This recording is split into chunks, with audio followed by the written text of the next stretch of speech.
नमस्कार दोस्तों, welcome to रोंडे एग्जाम क्लास। देखिए जल्दी आपके रेलवे ग्रुप डी के पेपर लगने वाले हैं, इसलिए हमने आपके लिए पिछले बार जो रेलवे ग्रुप डी का पेपर संपन्न हुआ था उसका पूरा पेपर हल कराने जा रहे हैं। इसमें आपको 1 से लेकर के 100 तक के सारे प्रश्नों को हल कराएंगे। ये हमारा चौथा वीडियो है। इसके पहले हमने आपको 1 से लेकर के 100 तक के प्रश्नों के सीरीज के 3 वीडियो करा चुके हैं, जिसे आप प्ले स्टोर में जाकर के वहाँ पर से देख सकते हैं। देखिए सबसे पहले हम लोग बात करते हैं पिछले बार रेलवे ग्रुप डी की मेरिट कितनी गई थी।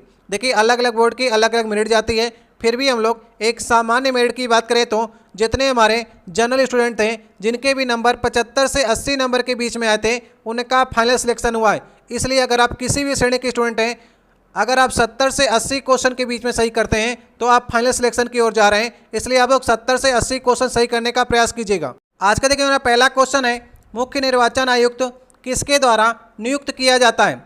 नीचे आपको 4 ऑप्शन दिए गए हैं। सबसे पहले एक बार आप लोग प्रयास कीजिए। इसका सही ऑप्शन होगा राष्ट्रपति। देखिए राष्ट्रपति आर्टिकल 324(2) के तहत मुख्य निर्वाचन आयुक्त को 6 वर्षों के लिए नियुक्त करता है। इसलिए सही ऑप्शन कौन सा ऑप्शन होगा? लास्ट वाला ऑप्शन। अगर आपको वीडियो अच्छा लग रहा हो तो वीडियो को लाइक कर दीजिएगा। अगर आप लोग पहली बार चैनल पर आए हो तो नीचे आपको लाल रंग की सब्सक्राइब की बटन दिखेगी, उसे दबाकर लाल से काली कर दीजिएगा ताकि आने वाली वीडियो है वो आपके पास सबसे पहले पहुँच सकें। दूसरा क्वेश्चन है, किसने कहा ईश्वर हमें हमारा भला चाहने वाले लोगों से बचाए। ये 4 ऑप्शन है, ये किसका वक्तव्य है?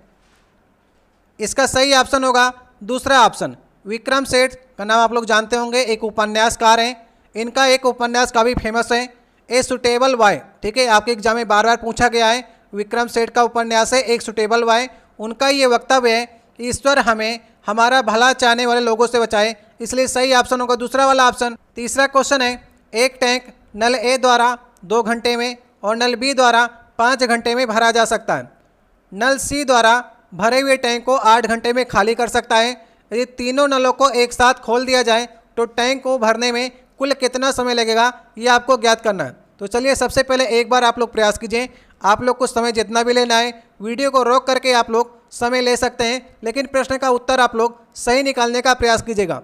देखिए यहाँ पर आपसे 3 नलों के बारे में चर्चा की गई है, ए, बी और सी। ये 2 घंटे में भरता है, 5 घंटे में, और ये 8 घंटे में खाली करता है। ए बी भरते हैं जबकि सी जो है खाली करता है। तो सबसे पहले हम लोग तीनों का एलसीएम ले लेते हैं। एलसीएम कितना आएगा तीनों का? 40। 40 जो है ये पूरी टंकी की हमने धारिता मान ली है, कैपेसिटी मान ली है। तो यहाँ पर ए की क्षमता कितनी निकल कर आएगी? 20। 40 से भाग करेंगे 2 का, 5 का भाग करेंगे तो कितना आ जाएगा? 8, और 8 का भाग करेंगे तो 8 5 40। तो यहाँ पर से हमने ए बी सी नलों की क्षमता निकाल ली। ए जो है 1 घंटे में 20 भरता है, बी जो है 8 भरता है 1 घंटे में, और सी जो है भरे हुए टैंक को ही खाली करेगा। तो 28 तो भर देंगे ए और बी 1 घंटे में, और उसी तीनों पाइपों को जब एक साथ खोलेंगे तो सी 1 घंटे में 5 खाली कर देगा। तो 1 घंटे में जो हमारी टंकी है वो कितना भर जाएगी? 23 भर जाएगी। और टोटल कैपेसिटी कितनी हमारी टंकी की? 40 है। तो कितने घंटे पूरी भर जाएगी? 40/23 घंटे में पूरी टंकी हमारी भर जाएगी। इसलिए सही ऑप्शन कौन सा ऑप्शन होगा? सही ऑप्शन होगा पहला वाला ऑप्शन। देख सकते हैं आप लोग यहाँ पर। चौथा क्वेश्चन है, नीचे देखिए आपको 4 ऑप्शन दिए गए हैं। इसमें से आपको बताना है किस तत्व के बाह्यतम कोष में 2 इलेक्ट्रॉन्स हैं। सबसे पहले एक बार आप लोग प्रयास कीजिए। देखिए बोरान का परमाणु क्रमांक कितना होता है? 5 होता है। मैग्नीशियम का 12 होता है, क्लोरीन का 17 होता है, कार्बन का 6 होता है। अगर हम लोग इसका इलेक्ट्रॉनिक विन्यास करेंगे तो 2 और 3, इसके पास 2 कोष होंगे। पहले कोष में 2 इलेक्ट्रॉन होंगे, दूसरे कोष में 3 इलेक्ट्रॉन होंगे। जो बाह्यतम कोष होता है वो लास्ट वाला कोष होता है। इसलिए बोरान के बाह्यतम कोष में 3 इलेक्ट्रॉन है, जबकि आपसे पूछ रहा है 2 इलेक्ट्रॉन वाला आपको बताना है। इसलिए पहला वाला ऑप्शन गलत ऑप्शन हो जाएगा। मैग्नीशियम की बात करेंगे तो पहले कोष में 2, दूसरे कोष में 8, तीसरे कोष में 2। इस तरह से जा करके इसका 12 बनेगा। आप यहाँ पर देख सकते हैं बाह्यतम कोष मतलब कि लास्ट कोष होता है, इसमें आपको 2 इलेक्ट्रॉन मिल रहे हैं। इसलिए यही ऑप्शन सही ऑप्शन होगा। क्लोरीन का देख लेते हैं, 2, 8 और 7 बनेगा क्लोरीन का। क्लोरीन के बाह्यतम कोष में 7 इलेक्ट्रॉन है, ये गलत हो जाएगा। कार्बन की बात करेंगे तो 2 और 4 बनेगा, तो कार्बन के बाह्य कोष में 4 इलेक्ट्रॉन है, इसलिए ये भी गलत हो जाएगा। सही ऑप्शन होगा मैग्नीशियम। ये किस ऑप्शन में? दूसरे वाले ऑप्शन में है। 5वां क्वेश्चन है, एक आंकड़े में किसी प्रेक्षण के बारंबार आने की कुल संख्या को क्या कहा जाता है? मान लीजिए आपके पास कोई प्रेक्षण है, जैसे कि 2 हो गया, 4, फिर 4 आ रहा है, फिर 3, फिर 4, फिर 4। इस प्रकार से आप यहाँ पर देख रहे हैं इस प्रेक्षण में 4 जो है वो बारंबार आ रहा है। इस बार बार आने की कुल संख्या को आप क्या कहते हैं? आवृत्ति कहते हैं या फिर बहुलक कहते हैं। इसलिए सही ऑप्शन कौन सा होगा? चौथा वाला ऑप्शन सही ऑप्शन होगा। छठवां क्वेश्चन है, आरेखित पेशियाँ कैसी पेशियाँ होती हैं? ये 4 ऑप्शन आपको दिए गए।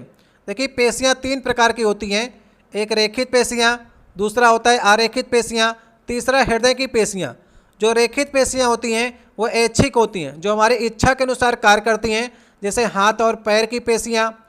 अब बात करते हैं आरेखित पेशियाँ। आरेखित पेशियाँ जो होती हैं अनैच्छिक होती हैं, हमारी इच्छा से कार्य नहीं करती हैं, जैसे कि आहार नाल की पेशियाँ जो होती हैं वो आरेखित पेशियाँ होती हैं, और हृदय पेशियाँ जो होती हैं वो हृदय की पेशियाँ होती हैं। तो आपसे आरेखित पेशियों के बारे में पूछा है, ये कैसी होती हैं? तो ये एक कोशिकीय होती हैं। सही ऑप्शन होगा इसका पहला वाला ऑप्शन। देखिए 7वां क्वेश्चन है, एक सिंपल सा आपको सिंप्लीफिकेशन करना है इसमें। देखिए प्लस प्लस वालों को जोड़ लीजिए और माइनस से घटा करके लास्ट में आपको मल्टीपल कर देना है। थोड़ा समय लगेगा लेकिन कैलकुलेशन आपको की करनी है, इसलिए सही ऑप्शन होगा इसका लास्ट वाला ऑप्शन। 8वां क्वेश्चन है, निम्नलिखित प्रश्न में आपको विचार करना है और निर्णय लेना है कि प्रश्न के उत्तर देने के लिए कौन सा कथन पर्याप्त है। प्रश्न आपसे पूछा गया है P square minus Q square का आपको मान निकालना है, और आप कैसे निकालेंगे?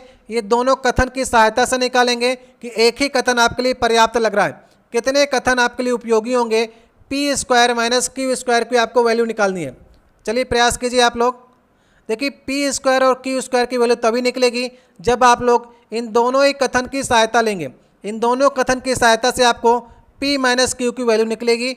जब आपको p माइनस क्यू की वैल्यू आ जाएगी, p प्लस क्यू की वैल्यू आपको दे रखी है, दोनों की सहायता से आप p और q की वैल्यू निकाल लेंगे और उनका स्क्वायर करके माइनस कर देंगे, तब आपको p square minus Q square की वैल्यू मालूम चल जाएगी। जरूरी नहीं कि आप इसे लगाएं, लेकिन समझ सकते हैं कि दोनों ही कथन की आवश्यकता पड़ेगी। इसलिए कौन सा ऑप्शन सही होगा? 1 और 2 दोनों ही पर्याप्त होंगे P square minus Q square के उत्तर देने के लिए। 9वां क्वेश्चन है, 3 संख्याओं का मध्यमान आपको 38 दे रखा है, डेटा परास आपको 31 दे रखा है, बीच वाली संख्या अन्य दोनों संख्याओं के योग से 20 कम है, तो इन तीनों संख्याओं में आपको सबसे बड़ी संख्या ज्ञात करनी है। चलिए सबसे पहले एक बार आप लोग प्रयास कीजिए। यहाँ पर देखिए हम लोग मान लेते हैं कि तीनों संख्याएं जो हैं वो ए, बी और सी हैं, ठीक है। मध्यमान मतलब होता है माध्य, माध्य मतलब होता है औसत। औसत आप तीनों संख्याओं कैसे निकालते हैं? तीनों संख्याओं को जोड़ करके अपान में 3 करके बराबर कर दीजिए। 38 आपको दे रखा है, तो यहाँ पर से आपको a प्लस बी प्लस सी बराबर आपको इनका योग मालूम चल जाएगा। 38 गुणे 3 करेंगे तो आ जाएगा 114, ठीक है। यहाँ पर से हमको a प्लस बी प्लस सी मिल गया। डेटा परास मतलब होता है रेंज। रेंज आप कैसे निकालते हैं? सबसे बड़ी संख्या जो होती है डाटा की सबसे बड़ी संख्या और डाटा की सबसे छोटी संख्या को अगर आप घटा देंगे तो 31 आना चाहिए।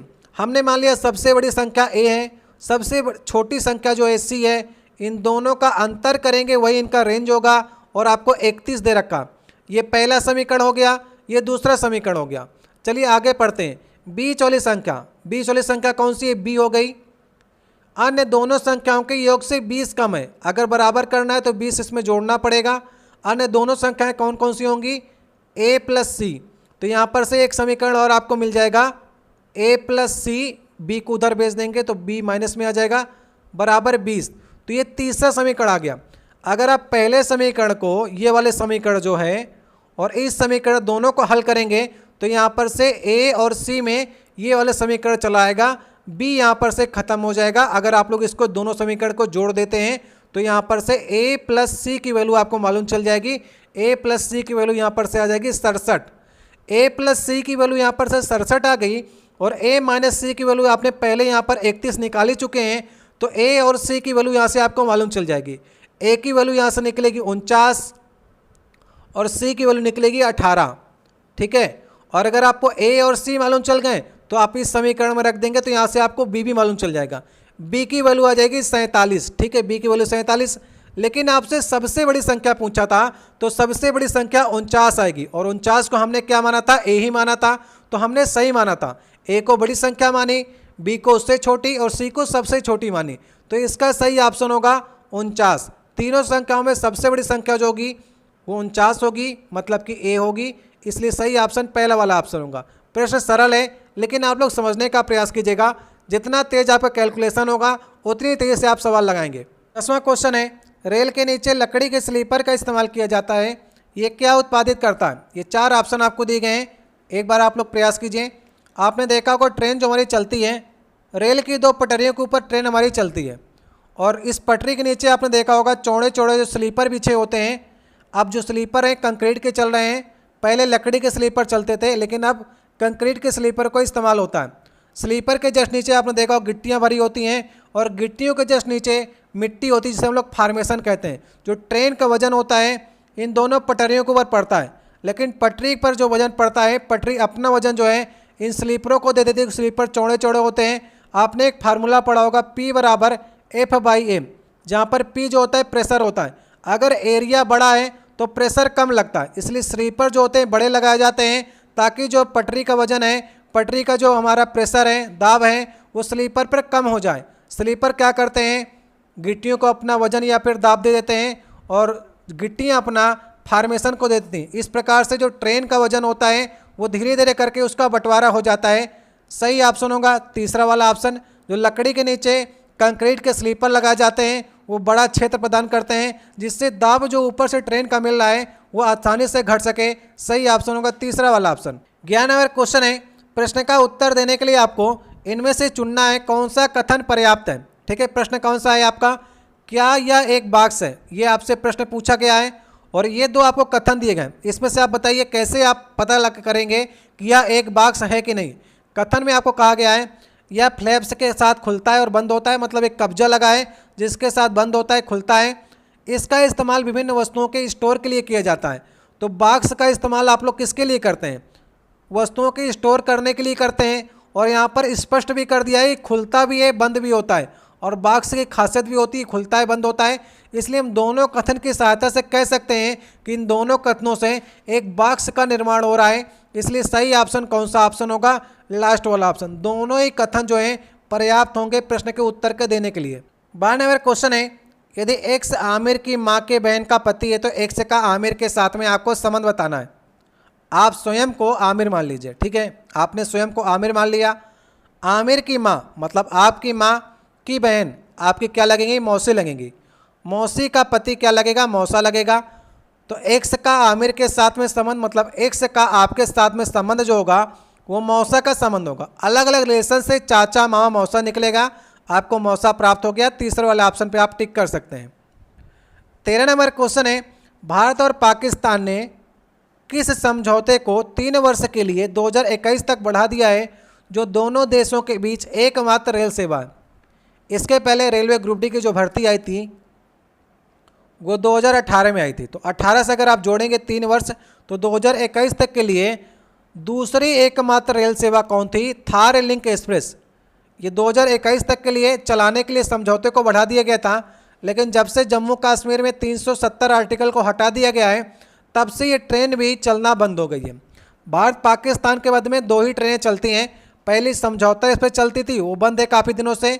इसके बाद थार लिंक एक्सप्रेस चल रही थी जो कि 370 आर्टिकल जब से जम्मू कश्मीर में हटाए तब से ये ट्रेन भी भारत और पाकिस्तान के मध्य में बंद हो गई है। तो 2018 में चल रही थी, लेकिन अब किस समय में ये दोनों ट्रेनें बंद चल रही हैं। 14 नंबर क्वेश्चन है, 2 संख्याओं का आपको लासा और मासा दे रखा है। इनमें से एक संख्या भी आपको दे रखी है, दूसरी संख्या आपको निकालनी है। तो सिंपल सा फार्मूला होता है, पहली संख्या गुणे दूसरी संख्या बराबर लासा गुणे मासा। ठीक है, तो ये आपको मालूम ही होगा। ठीक है, तो यहाँ पर पहली संख्या कितनी है, 24। दूसरी हमको नहीं मालूम है, एक समान लीजिए। लासा गुणे मासा 120 गुणे 3 कर लीजिए। 24 पंचे 120 और 5 तेई 15, तो 100 बराबर 15 आ गया। मतलब ये दूसरी संख्या जो होगी वो कितनी होगी, 15 होगी। सही ऑप्शन होगा तीसरा वाला ऑप्शन। 15 नंबर क्वेश्चन है, 10 ग्राम द्रव्यमान की एक गोली 1000 मीटर पर सेकंड के आरंभिक वेग से राइफल से निकलती है। पृथ्वी पर समान स्तर पर 500 मीटर पर सेकंड के वेग से टकराती है। वायु के प्रतिरोध का सामना करते हुए कार्य जो है आपको जूल में ज्ञात करना है। चलिए प्रयास कीजिए आप लोग। रेलवे ग्रुप डी के एग्जाम में साइंस काफ़ी अच्छे लेवल क्वेश्चन पूछे जाते हैं, तो ये आपको तैयार करके चलने पड़ेंगे। देखिए, आपसे कार्य पूछा है, वर्क बराबर होता है, वर्क का फार्मूला होता है F into S, force multiply displacement, force multiply विस्थापन। ठीक है, और फोर्स बराबर क्या होता है, फोर्स बराबर होता है F बराबर a में होता है और s मल्टीप्लाई में कर दीजिए। m क्या है, मास है, a क्या है, एक्सेलरेशन है, s क्या है, विस्थापन है। तो मास आपको दे रखा है 10 ग्राम, सिर्फ आपको एक ही चीज़ दे रखी है, मास। एक्सेलरेशन और विस्थापन आपको नहीं दे रखा, a और s आपको नहीं दे रखा है। इसको आपको निकालना पड़ेगा। कैसे निकालेंगे आप, न्यूटन के तीसरे समीकरण से निकालेंगे। v स्क्वायर बराबर u v square minus 2as से आप as की वैल्यू यहाँ से आप निकालेंगे। v स्क्वायर मतलब कि अंतिम वेग का स्क्वायर। अंतिम वेग यहाँ पर कितना है, 500 मीटर पर सेकेंड। इसको आप लिख सकते हैं 5×5 = 25 और 10 की पावर 4 लिख सकते हैं। स्क्वायर करने पर ये बनेगा जाकर के 25 × 10 की पावर 4। यू स्क्वायर मतलब कि प्रारंभिक वेग का स्क्वायर, ये बनेगा जाकर के 10 की पावर 6 और 2as। ठीक है, इसको इधर लाते हैं 2as को, और 10 की पावर 4 जो है अगर हम कॉमन ले लें यहाँ पर से, तो यहाँ पर बचेगा 100 और ये यहाँ पर अंदर बचेगा 25। ठीक है, और इन दोनों का अगर हम लोग घटाएंगे तो 75 आ जाएगा। 75 में 2 का आप डिवाइड करेंगे तो 37.5 आ जाएगा, और 37.5 में अगर हम लोग 1 0 दे देते हैं उसको, तो 375 × 10 की पावर 3 बनेगा। 375 × 10 की पावर 3 जो आ जाएगी यहाँ पर से as की वैल्यू आ जाएगी। तो आप लोग फार्मूला रख दीजिए। ठीक है, ये फार्मूला आपने बनाया था। m आपका ग्राम में दे रखा है, तो 10/1000 कर लीजिए kg के लिए। और आपने as की वैल्यू निकाली है 375 × 10 की पावर 3 आपने निकाली है। 10 की पावर 3 और 10 की पावर 3 कट गए, तो 375 के आगे 1 0 लगा दीजिए, वही आपका उत्तर आ जाएगा। तो इसका कौन सा ऑप्शन सही होगा, इसका लास्ट वाला ऑप्शन सही ऑप्शन होगा।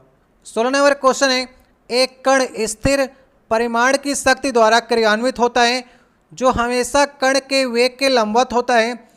कण की गति एक समतल सतह में हो रही है, तो इस प्रकार की आपको 4 ऑप्शन में से कोई एक ऑप्शन सेलेक्ट करना है। आप लोग सोचिए, जो कण है उस पर फोर्स जो है उसके लंबवत डायरेक्शन पर लग रहा है। मतलब कि ये मान लीजिए कोई पिंड रखा है, इस पर आप फोर्स इधर लगा रहे हैं लेकिन विस्थापन इसका इधर हो रहा है। ऐसा कैसे हो सकता है, फोर्स आप इधर लगाएं लेकिन विस्थापन इधर हो सकता है, कैसे? ये सिर्फ होता है वृत्तीय गति जब पिंड कर रहा होता है। जब वृत्तीय गति करता है तो v की डायरेक्शन इधर होती है। कोई पिंड है उसकी डायरेक्शन इधर होती है, लेकिन जो अभिकेंद्री बल है वो केंद्र की ओर लगता है। तो यहाँ पर देख सकते हैं हम 90 डिग्री पर यहाँ पर देख रहे हैं लंबवत बल लग रहा है, वेग के लंबवत। तो ऐसा कब होगा, सिर्फ और सिर्फ जब सर्कुलर मोशन में पिंड गति कर रहा होगा। और सर्कुलर मोशन में अभिकेंद्री बल जो होता है वो स्थिर होता है, मतलब v²/r जो होगा वो कांस्टेंट होगा। जहाँ पर v क्या है, स्पीड है, और स्पीड कांस्टेंट है। तो ऐसा कब हो सकता है, जब गतिज ऊर्जा स्थिर होती है।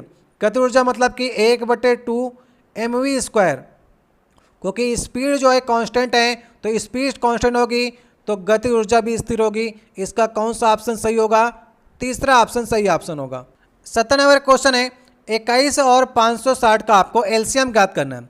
आपके पास 2 विधियां होती हैं, एक तो आप गुणनखंड विधि से कर सकते हैं, एक भाग विधि से कर सकते हैं। मैं आपको गुणनखंड विधि से करके बताता हूं। देखिए 21 को आप लिख सकते हैं 7 × 3 लिख सकते हैं। 560 को आप गुणनखंड करेंगे तो आपको क्या मिलेगा, 7 × 4 × जितना आप कर सकते हैं छोटे छोटे खंडों में से कर लीजिए, इस प्रकार से आपको मिलेगा। 7 को एक बार आपको लेना पड़ेगा एलसीएम में, बाकी 3 को ले लीजिए। 4 दूनी 8 दूनी 16 × 5, इस प्रकार से आप कर सकते हैं। 16 पंचे 80 और 8 त्रिक 24, 240 × 7 कर देंगे तो उत्तर आपको 1680 प्राप्त हो जाएगा। इसका कौन सा ऑप्शन सही होगा, पहला वाला ऑप्शन सही ऑप्शन होगा।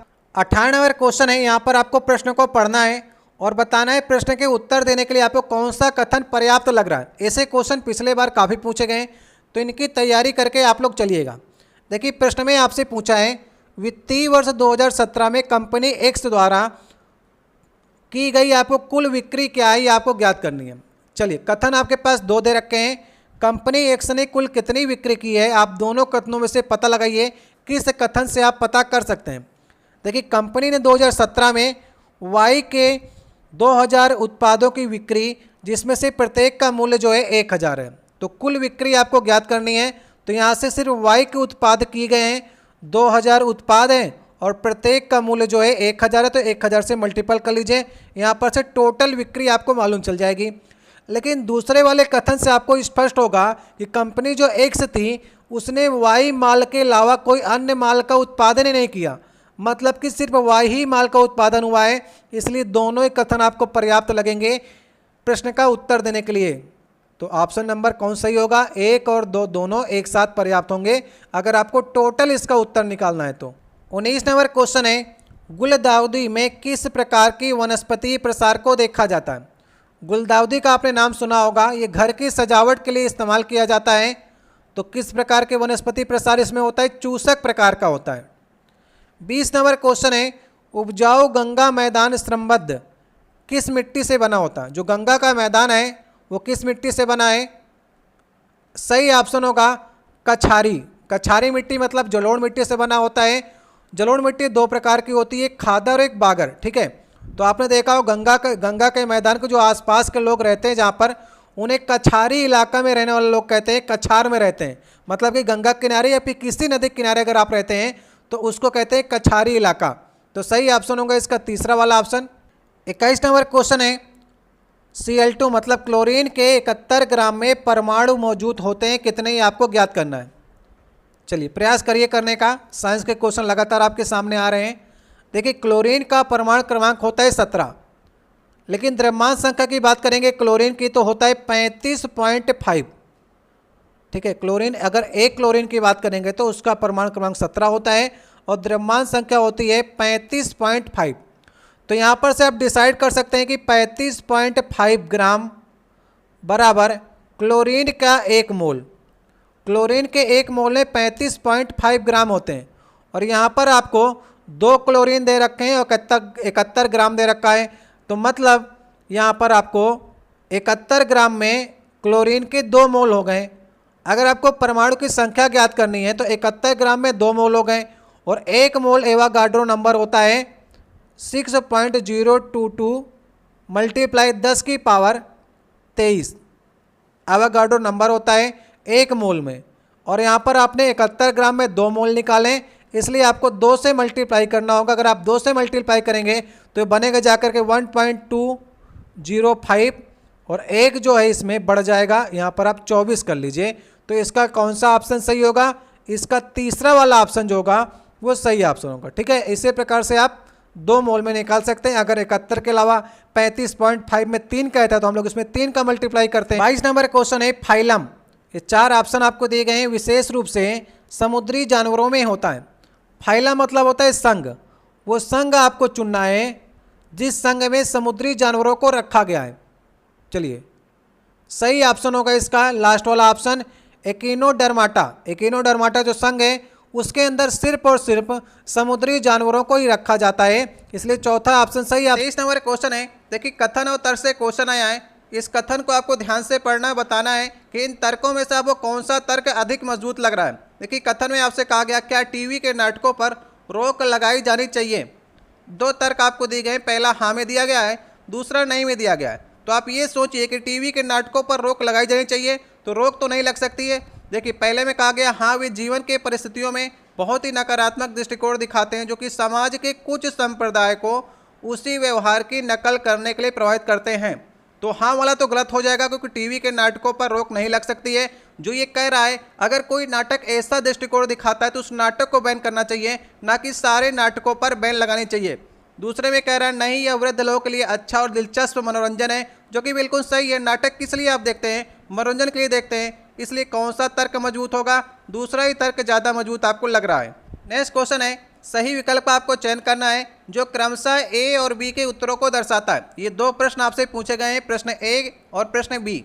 इनके दोनों के उत्तर आप देख सकते होंगे, ऑप्शन में आपको 2 उत्तर नजर आ रहे हैं। तो इनमें से कोई एक उत्तर होगा जो ए और बी के आंसर होंगे। देखिए ए में लिखा गया नमक। नमक का अर्थ ये नहीं है कि आपसे NaCl की चर्चा की गई है। नमक का मतलब साल्ट। साल्ट कोई भी साल्ट हो सकता है। नमक के एक सूत्र इकाई में उपस्थित जल अणुओं की नियत संख्या कितनी होती है ये आपको बताना है। दूसरे में आपको बताना है CuSO4 × 5H2O में जल अणुओं की संख्या कितनी है। तो यहाँ पर आप देख सकते हैं जो 5H2O है इसमें जल अणुओं की संख्या कितनी है? 5 है। तो 5 तो होगा बी वाले का आंसर। तो इसमें आपको 2 ऑप्शन में 5 जो है वो बी वाले का आंसर दिख रहा है। लेकिन अब आपको ए वाले ऑप्शन को देखना पड़ेगा। नमक के एक इकाई सूत्र में उपस्थित जल अणुओं की नियत संख्या कितनी होती है? देखिए जल अणुओं की नियत संख्या क्या होती है? क्रिस्टल जल होती है। जैसे कोई भी आप साल्ट लीजिए, आपने वॉशिंग सोडा ले लिया Na2CO3 इंटू 10H2O, 10 पानी के अणु होते हैं। तो 10 पानी के अणु जो हैं ये क्या होते हैं? ये क्रिस्टल जल होते हैं, मतलब कि क्रिस्टल में होते हैं जल, इसलिए इसको इस प्रकार से लिखा जाता है। तो कौन सा ऑप्शन सही होगा इसका? ए वाला का उत्तर होगा ये क्रिस्टल जल, और बी वाले का उत्तर होगा 5। तो कौन सा ऑप्शन सही होगा? तीसरा वाला ऑप्शन सही ऑप्शन होगा। 25 नंबर क्वेश्चन है, 4 मित्र हैं, विपिन, अनवर, जान और धोनी, कार्ड खेल रहे हैं। अनवर और विपिन जो है पार्टनर हैं। धोनी उत्तर दिशा की ओर सम्मुख है। अगर उत्तर दिशा की ओर धोनी सम्मुख है तो मान लीजिए कार्ड खेल रहे हैं, तो धोनी उत्तर दिशा की ओर देख रहा है, सम्मुख है मतलब, तो वो दक्षिण दिशा की ओर बैठा होगा, मतलब धोनी जो होगा वो दक्षिण दिशा की ओर बैठा होगा। अब क्या कह रहा है? अनवर पश्चिम दिशा की ओर सम्मुख है। अगर पश्चिम दिशा की ओर देख रहा है इसका मतलब वो पूर्व में बैठा होगा। अनवर की बात कर रहा है तो अनवर को ए से लिख लेते हैं। अब देखिए अनवर और विपिन पार्टनर हैं। अब जब आप कार्ड खेलते होंगे तो जो आपका पार्टनर होता है, सहयोगी होता है, तो आपके जस्ट सामने बैठता है। तो अनवर का सहयोगी कौन सा होगा? विपिन उसके सामने बैठेगा। और एक ही नाम बचा है, क्या नाम बचा? जॉन। जॉन किसका सहयोगी होगा? अगर ये दोनों पार्टनर हैं तो धोनी और जॉन भी पार्टनर होंगे। तो जॉन जो बैठेगा वो उत्तर दिशा की ओर बैठेगा, और उसका मुख जो होगा वो दक्षिण दिशा की ओर सम्मुख होगा। तो यहाँ पर आपसे पूछा है दक्षिण दिशा की ओर कौन सम्मुख है? तो जॉन जो है वो दक्षिण दिशा की ओर सम्मुख है। तो कौन सा ऑप्शन सही होगा? इसका पहला वाला ऑप्शन सही ऑप्शन होगा।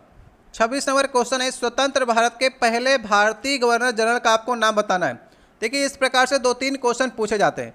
पहले तो स्वतंत्र भारत के पहले गवर्नर जनरल आपसे पूछ सकता है। स्वतंत्र भारत मतलब कि 1947 के बाद का भारत, 15 अगस्त 1947 के बाद भारतीय अगर लगा दिए तो भारत की आपको बताना है। तो इसका सही ऑप्शन होगा सी, राजगोपालाचारी। अगर भारतीय नहीं लगाता तो आप सही किसको करते हैं? आप करते हैं, इस ऑप्शन में नहीं दिया गया है। ऑप्शन में आपके लिख कर आता है लॉर्ड माउंटबेटन, क्योंकि भारत जब स्वतंत्र हो गया तो 1947 के बाद भी लॉर्ड माउंटबेटन जो थे वो भारत के गवर्नर जनरल बने हुए थे। जब वो गए उसके बाद ही राजगोपालाचारी बने। ठीक है, तो ये दोनों प्रश्न अलग अलग प्रकार से आपसे पूछेगा। कहीं पर भारतीय लगा देगा तो कहीं पर भारतीय नहीं लगाएगा। जहां पर नहीं लगाएगा वहां पर आपको लॉर्ड माउंटबेटन को सही करना होगा। 27 नंबर क्वेश्चन है, देखिए ए और बी मित्र हैं। ए बी से 2 वर्ष बड़ा है। ठीक है, करते हुए चलते हैं, नहीं तो पढ़ेंगे तो और लंबा समय लगेगा, तो इसको करते हुए चलते हैं। ए और बी मित्र हैं और ए जो है बी से 2 वर्ष बड़ा है। अगर हमने बी को मान लिया एक्स, तो ए कितना होगा? ए होगा एक्स प्लस 2। ठीक है, ध्यान से सुनिएगा। ए जो है बी से 2 वर्ष बड़ा है। ए के पिता डी हैं। ठीक है, डी जो हैं वो ए के पिता हैं। उनकी आयु ए से दुगनी है, मतलब कि x प्लस 2 का अगर 2 गुना करेंगे तो 2x प्लस 4 बनेगा। तो उनके पिता की आयु ये हो गई। इसके बाद नेक्स्ट क्या कह रहा है? बी की आयु जो बी एक्स है अपनी बहन सी की आयु से दुगनी है। अगर दुगनी है तो बी जो है वो x है, तो सी कितना होगा? उसकी बहन जो होगी x/2 होगी, क्योंकि अपने बहन की आयु से दुगना है कौन? बी। दुगना कब होगा? जब सी आधा होगा। तो ये चारों चीज़ें आपको मालूम चल गई। अब समीकरण के ऊपर चलते हैं। ये क्या कह रहा है? डी और सी की आयु का अंतर 40 है। तो डी कितना है हमारा? डी है हमारा 2x प्लस 4, और सी कितना है? x/2 बराबर आपको 40 दे रखा है। तो यहाँ पर से x की वैल्यू आपको निकल कर चली आएगी। x की वैल्यू आ जाएगी 24। आपसे पूछा किसकी है? a की। a कितना है? x प्लस 2 है, मतलब 24 प्लस 2 26। तो कौन सा ऑप्शन सही ऑप्शन होगा इसका? पहला वाला ऑप्शन सही ऑप्शन होगा। 28 नंबर क्वेश्चन है, 1 किलोवाट का एक पंप 1 मिनट में पानी की कितनी मात्रा को 10 मीटर की ऊंचाई तक पहुंचाता है? अगर जी की वैल्यू आपको इतनी दे रखी है। साइंस का क्वेश्चन है, अच्छा क्वेश्चन है, लगाने का प्रयास करिए एक बार आप लोग। आपके पास 4 से 5 सेकंड का समय है। थोड़ा फार्मूले को सोचिए कि आपको किलोवाट दे रखा है। किलोवाट किसकी यूनिट होती है? तो शक्ति की होती है। शक्ति का फार्मूला क्या होता है? P बराबर W/T होता है, जहाँ पर W क्या है? वर्क होता है, और T क्या होता है? समय होता है। समय आपको दे रखा है 1 मिनट, मतलब कि 60 सेकंड आपको समय दे रखा है। W को अगर आप लोग W मतलब कि कार्य, इसका और फार्मूला देखेंगे तो mgh, वर्क बराबर mgh होता है, mgh/T। तो यहाँ पर से आपको देखिए, यहाँ पर से P आपको दिया गया है 1 किलोवाट, M आपको निकालना है। देखिए M आपको kg में दे रखा है ना आंसर, तो M आपको निकालना पड़ेगा। G की वैल्यू आपको दे रखा है 10, H की वैल्यू आपको 10 मीटर, समय भी आपको दे रखा। तो इस फार्मूले से आप M की वैल्यू मतलब मास को निकाल सकते हैं। चलिए रखते हैं इसी फार्मूले में। 1 किलो मतलब कि 1000 वाट। ठीक है। m की वैल्यू आपको निकालना है, g की वैल्यू आपको 10 दे रखी है और हाइट आपको 10 दे रखी है। mgh/t करेंगे तो t मतलब कि 1 मिनट में 60 सेकंड होते हैं, तो यहाँ पर से 0 0 कट जाएगा और ये 60 मल्टीप्लाई होगा 10 से तो 600 बन जाएगा। m की वैल्यू आ जाएगी 600 kg। मास की यूनिट क्या होती है? kg होती है, इसलिए कौन सा ऑप्शन सही होगा? इसका पहला वाला ऑप्शन सही ऑप्शन होगा। 29 नंबर क्वेश्चन है, यहाँ पर देखिए आपको दिया गया 4 विकल्प, 3 किसी विशेष तरीके से संबंधित हैं, लेकिन उस विकल्प का आपको चयन करना जो दूसरों से भिन्न है। देखिए राजा, मकड़ी और गाय, ये तीनों सजीव प्राणियों में आते हैं, जबकि जाला जो होता है वो मकड़ी के द्वारा लगाया जाता है, तो ये निर्जीव हो गया। तो इस प्रकार से 3 संबंधित हैं, 1 नहीं है, तो जाले को आप सही कर देंगे। नेक्स्ट क्वेश्चन देखिए 30 नंबर क्वेश्चन है, इसको आप लोग ध्यान से पढ़ने का प्रयास कीजिएगा। यहाँ पर एक त्रुटि की गई है, प्रश्न पूरी तरह से गलत लिखा गया है। ABCD केंद्र O के वृत्त पर बिंदु हैं, ठीक है, ये मान लीजिए वृत्त है का केंद्र है और ABCD इसके चारों तरफ कोई बिंदु है। E पर त्रिज्या AC और BD वृत्त के अंदर एक दूसरे को परस्पर काटती हैं। कभी भी त्रिज्याएं जो होती हैं एक दूसरे को परस्पर नहीं काटती हैं, अगर काट रही तो त्रिज्या नहीं होंगी। तो यहीं पर से प्रश्न पूरा गलत हो गया, इसकी लैंग्वेज गलत है, आप इसको लगा ही नहीं पाएंगे। प्रयास करिएगा, उत्तर आ जाए तो बता दीजिएगा। ये आपको ऑप्शन जो दे रखा है 120 दे रखा है, ठीक है, प्रश्न गलत लिखा गया है, एक बार आप लोग करने का प्रयास अवश्य कीजिएगा। 31 नंबर क्वेश्चन है, अनुगमन वेग क्या है? देखिए इंग्लिश में कहते हैं इसे ड्रिफ्ट वेलोसिटी। इसका सही ऑप्शन होगा चालक में इलेक्ट्रॉन लगातार औसत गति करते हैं, इसी को कहते हैं अनुगमन वेग या फिर ड्रिफ्ट वेलोसिटी कहते हैं। देखिए 32 नंबर क्वेश्चन है, आकृति में आपको दाईं तरफ दर्पण रखा गया, ये दर्पण रखा गया है, ये आकृति है, इसके इधर बताना दर्पण के इधर आकृति कैसे बनेगी। सबसे पहले इस प्रश्न को करने के लिए आपको चारों ऑप्शन को देखना पड़ेगा और चारों ऑप्शन मेरे हिसाब से आपको इस स्क्रीन पर नहीं दिख पाएंगे, अलग अलग दिख पाएंगे।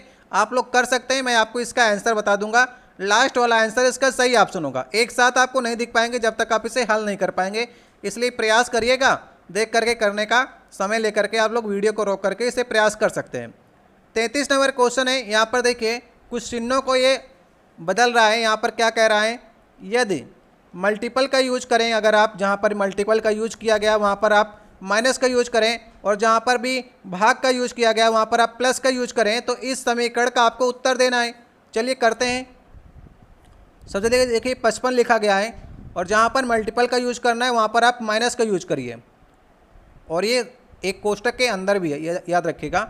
इसके बाद एक कोष्टक और लगाएं, जहाँ पर भाग है वहाँ पर आपको प्लस का यूज करना है, ऐसे, ठीक है। तो ये टोटल ऐसे बना जा करके, तो सबसे पहले इसे घटाएंगे तो 5 आ जाएगा और 5 को इसमें जोड़ेंगे तो आ जाएगा कितना, 30। तो 125 में 30 अगर आप जोड़ेंगे तो 155 बनेगा। तो कौन सा उत्तर सही हो जाएगा? पहला वाला ऑप्शन सही ऑप्शन हो जाएगा। 34 नंबर क्वेश्चन है, 158.5 मीटर लंबी ट्रेन 46 सेकंड में 761.5 मीटर लंबे पुल को पार करती है। तो इस ट्रेन की आपको गति निकालनी है, तो इसमें आप कौन से फार्मूले का यूज करेंगे? यहाँ पर यूज करेंगे चाल बराबर दूरी बटे समय, यही फार्मूला का यूज होगा। और यहाँ पर आपको चाल निकालनी है, दूरी आप कैसे निकालेंगे? दूरी देखिए, जब भी आप किसी पुल को पार करेंगे, जब भी कोई गाड़ी किसी पुल को पार करती है तो सबसे पहले पुल को पार करेगी, पुल की लंबाई को पार करेगी और पुल की लंबाई जैसे ही पार हो जाएगी फिर अपनी लंबाई को पार करेगी, तब जाकर कहीं पुल को पार माना जाएगा। इसलिए दूरी जो होगी वो पुल की लंबाई और गाड़ी की लंबाई, ट्रेन की लंबाई दोनों को जोड़ करके बनेगी। समय आपको 46 सेकंड दे रखा है, दोनों को रख दीजिए। इन दोनों का अगर आप जोड़ेंगे 761.5 158.5 दोनों को जोड़ेंगे तो कितना आ जाएगा? 920 मीटर आ जाएगा और समय आपको 46 सेकंड का दे रखा है। इसके बाद आपको ये मीटर पर सेकंड में आएगा, क्योंकि ये मीटर में होगा और ये सेकंड में होगा। अगर आप इसे किलोमीटर पर आवर में चेंज करें, क्योंकि उत्तर आपका किलोमीटर पर आवर में है, तो यहाँ पर आपको 18/5 से मल्टीप्लाई करना होगा। 46 दूना 92 होता है, तो यहाँ पर 20 बार जाएगा। 5 चौके 20 होता है, 18 चौक 72, तो 72 किलोमीटर पर आवर जो होगी इसकी स्पीड आ जाएगी। तो कौन सा ऑप्शन सही होगा? तीसरा वाला ऑप्शन सही ऑप्शन होगा। 35 नंबर क्वेश्चन है, आरोही क्रम में व्यवस्थित 4 संख्याएं आपको W X Y Z हैं। आरोही क्रम मतलब होता है छोटे से बड़े क्रम, मतलब सबसे छोटी संख्या W होगी, उससे बड़ी X, उससे बड़ी Y और सबसे बड़ी संख्या Z होगी। सबसे छोटी 3 संख्याओं का औसत आपको 23 दे रखा है। औसत मतलब कि सबसे छोटी संख्या कौन सी होगी? देखिए पहले तो W सबसे छोटी है, उसके बाद X है, उसके बाद Y। इन तीनों संख्याओं का औसत अपान 3 करेंगे तो 23 आएगा। अगर टोटल योग करेंगे तो 23 तिया ये 69 जो होगा इन तीनों संख्याओं का योग होगा। आपको औसत दे रखा है तो 3 से मल्टीप्लाई कर देंगे तो इसका योग आपको मालूम चल जाएगा। अब आपसे कह रहा है जबकि सबसे बड़ी 3 संख्याएं, तो सबसे बड़ी 3 संख्याएं कौन कौन सी होंगी? x plus y plus z. ठीक है, इन तीनों का औसत आपको दे रखा है। अगर आपको योग निकालना तो 29 में आपको 3 का मल्टीप्लाई करना होगा। 3 का मल्टीप्लाई करेंगे तो बनेगा 87। ठीक है, तो इस क्वेश्चन में आप रेंज ही निकाल पाएंगे। अगर आपसे पूछे w x y z किसी की वैल्यू आप नहीं निकाल पाएंगे, सिर्फ रेंज ही निकाल पाएंगे। अगर आप इसको घटाते हैं तो यहाँ पर से क्या क्या डिवाइड हो जाएगा, देखिए घटाने पर x y और z, और यहाँ पर ये घटेगा तो x कट जाएगा और y कट जाएगा, तो यहाँ पर से और माइनस में उत्तर आएगा। इसका मतलब आप z माइनस डब्ल्यू कर लीजिए, क्योंकि z बड़ी संख्या थी, w छोटी संख्या थी, इनका अंतर ही आपको निकल कर आएगा। और कितना आएगा? 18 आएगा। तो यही तो आपसे पूछा है, आंकड़े का परास, रेंज पूछी आपसे। और रेंज आप कैसे निकालते हैं? आंकड़े की सबसे बड़ी संख्या और सबसे छोटी संख्या घटा लेंगे तो आंकड़े की रेंज निकल आती है। तो 18 जो होगा वो इसका सही उत्तर होगा। यहाँ पर आप देख सकते हैं। एक 36 नंबर क्वेश्चन है, जमीन के एक आयताकार टुकड़े की लंबाई और चौड़ाई आपको 80 मीटर और 36 मीटर दे रखी है। तो सबसे पहले हम लोग क्या करते हैं, एक आयताकार मैदान बना लेते हैं। तो ये 80 मीटर लंबाई है और 36 मीटर इसकी चौड़ाई है। आगे क्या करा, इस ज़मीन के कोने में 40 मीटर लंबा, 18 मीटर चौड़ा और 12 मीटर गहरा एक गड्ढा खोदा जाता है। तो इसके कोने में हमने एक गड्ढा खोद लिया है। अब जो गड्ढे से जो मिट्टी निकलेगी, आगे प्रश्न कह रहा है गड्ढे से जो मिट्टी निकलेगी उस मिट्टी को बचे हुए क्षेत्र में अगर हम डाल दें तो बचे हुए क्षेत्र की हाइट, ऊंचाई कितनी आगे बढ़ जाएगी, ये आपको बताना है। तो सबसे पहले हम लोग क्या करते हैं, गड्ढे में से कितनी मिट्टी बाहर निकलेगी ये आप लोग याद कर लीजिए। तो गड्ढे का आयतन कितना निकलेगा, 40 LBH कर लीजिए, लंबाई गुणे चौड़ाई गुणे ऊंचाई कर लेंगे। तो गड्ढे का आयतन मतलब गड्ढे में से कितनी मिट्टी बाहर आएगी ये आपको मालूम चल जाएगा। 40 गुणे 18 गुणे 12 करेंगे तो यहाँ पर से आ जाएगा कितना, 8640 मीटर स्क्वायर जो आएगा ये गड्ढे का आयतन आ गया। गड्ढे में से इतनी मिट्टी बाहर आएगी। अब देखिए नेक्स्ट स्टेप में आपको क्या करना है, इस बचे हुए क्षेत्र का हमें आयतन ज्ञात करना है। जो बचा हुआ क्षेत्र है, गड्ढा से मिट्टी निकालने के बाद जो बचा हुआ क्षेत्र है उसके आयतन को निकालने के लिए सबसे पहले पूरे आयतन को निकाल लीजिए। और पूरे आयतन में से आप इस गड्ढे के सरफेस के आयतन को घटा देंगे तो आपको मिल जाएगा इस बचे हुए क्षेत्र का आयतन। तो 8640 को आप लोग याद रखिएगा। ये मिट्टी जो बाहर निकली है वो है 8640 मीटर स्क्वायर। तो सबसे पहले हम लोग पूरे आयताकार टुकड़े की आयतन निकाल लेते हैं। 80 मल्टीप्लाई 36 और मल्टीप्लाई हम लोग h करेंगे, क्योंकि h इसलिए कर रहे हैं कि हाइट जो मिट्टी डालने पर बढ़ेगी वो आपको मालूम नहीं है। इसी प्रकार से ये गड्ढे की जो लंबाई चौड़ाई होगी, ये चौड़ाई और ये लंबाई गुणे h करेंगे, हाइट आपको नहीं मालूम, हाइट ही आपको निकालनी है। तो अगर आप इसे घटाएंगे, मल्टीपल करके घटाएंगे तो कितना आ जाएगा, 2160 मीटर स्क्वायर आ जाएगा ये। ठीक है, h तो आपको रखना ही पड़ेगा क्योंकि h आपको निकालना है। और गड्ढे में से मिट्टी कितनी निकली है, गड्ढे में से मिट्टी 8640 निकली है। तो 8640 को इसके बराबर आपको करना पड़ेगा, क्योंकि मिट्टी तो ऊपर जाकर फैलेगी। तो यहाँ पर से h कितना निकलेगा, 8640 अपान 2160 करेंगे और कितनी बार जाएगा, ये 4 बार जाएगा। तो 4 मीटर जो है वो हाइट बढ़ जाएगी बचे हुए क्षेत्रफल जहाँ पर आप मिट्टी डालेंगे। तो 4 मीटर जो सरफेस है उसका वो ऊंचा उठ जाएगा। तो कौन सा ऑप्शन सही होगा, तीसरा वाला ऑप्शन सही ऑप्शन होगा। 37 नंबर क्वेश्चन है, 12% वार्षिक ब्याज पर 3.5 वर्ष के लिए निवेश की गई धनराशि परिपक्वता पर 994 रुपये हो जाती है। तो निवेश की मूल राशि आपको ज्ञात करनी है, मतलब आपको मूलधन बताना है। तो ब्याज बराबर मूलधन गुणे दर गुणे समय बटे 100 होता है, ये आपको मालूम है। लेकिन यहाँ पर आपको ब्याज नहीं दे रखा है। तो ब्याज नहीं दे रखा है तो क्या आपको निकालना है, यहाँ पर आपको मूलधन निकालना है। तो ब्याज की जगह पर आप क्या रखेंगे, ये आपको मिश्र धन दे रखा है। ब्याज के साथ में जब मूलधन जुड़ जाता है तो उसे हम लोग कहते हैं मिश्र धन। और अगर हमको ब्याज निकालना है तो 994 में से हम मूलधन मान लिया हमने P है, अगर हम इसको घटा देंगे तो यही हमारा ब्याज होगा। तो ब्याज बराबर मूलधन गुणे दर आपको कितनी दे रखी, 12, समय आपको 3.5 वर्ष दे रखा है, बटे 100 कर दीजिए। यहाँ पर से आपको P की वैल्यू ज्ञात करनी है। P आपको निकालना है क्योंकि मूल राशि थी, तो P की वैल्यू यहाँ पर से निकल कर आ जाएगी 700। यही आपको निकालना था, इसका आप लोग कैलकुलेशन कर लीजिएगा। लास्ट वाला उत्तर जो होगा वो इसका सही उत्तर होगा। 38 नंबर क्वेश्चन है, उड़ीसा के वर्तमान मुख्यमंत्री कौन है? देखिए सन 2000 से अभी तक लगातार उड़ीसा के मुख्यमंत्री जो बने हुए कौन बने हुए हैं? नवीन पटनायक बने हुए हैं। तो कौन सा ऑप्शन सही होगा? चौथा वाला ऑप्शन सही ऑप्शन होगा, अभी भी है। 39 नंबर क्वेश्चन है, ऊतक जो पौधे को कठोर और मजबूत बनाया करते हैं उसे क्या कहते हैं? तो इसका सही ऑप्शन कौन सा होगा? इसका सही ऑप्शन होगा सेकलेनकाइमा, जिसे हिंदी में कहते हैं दृढ़ ऊतक, जो कि एक सरल ऊतक होता है, ये पौधों को कठोर और मजबूत बनाता है। तो कौन सा ऑप्शन सही ऑप्शन होगा?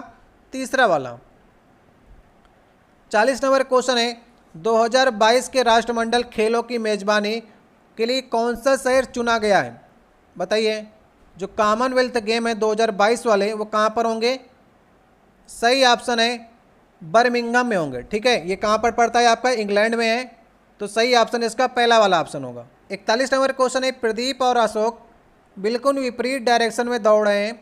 यदि प्रदीप जो है उत्तर पश्चिम दिशा की ओर दौड़ रहा है तो अशोक किस दिशा की ओर दौड़ेगा? तो सबसे पहले दिशा बना लीजिए, पूरब, पश्चिम, उत्तर और दक्षिण, इस प्रकार से बना लीजिए।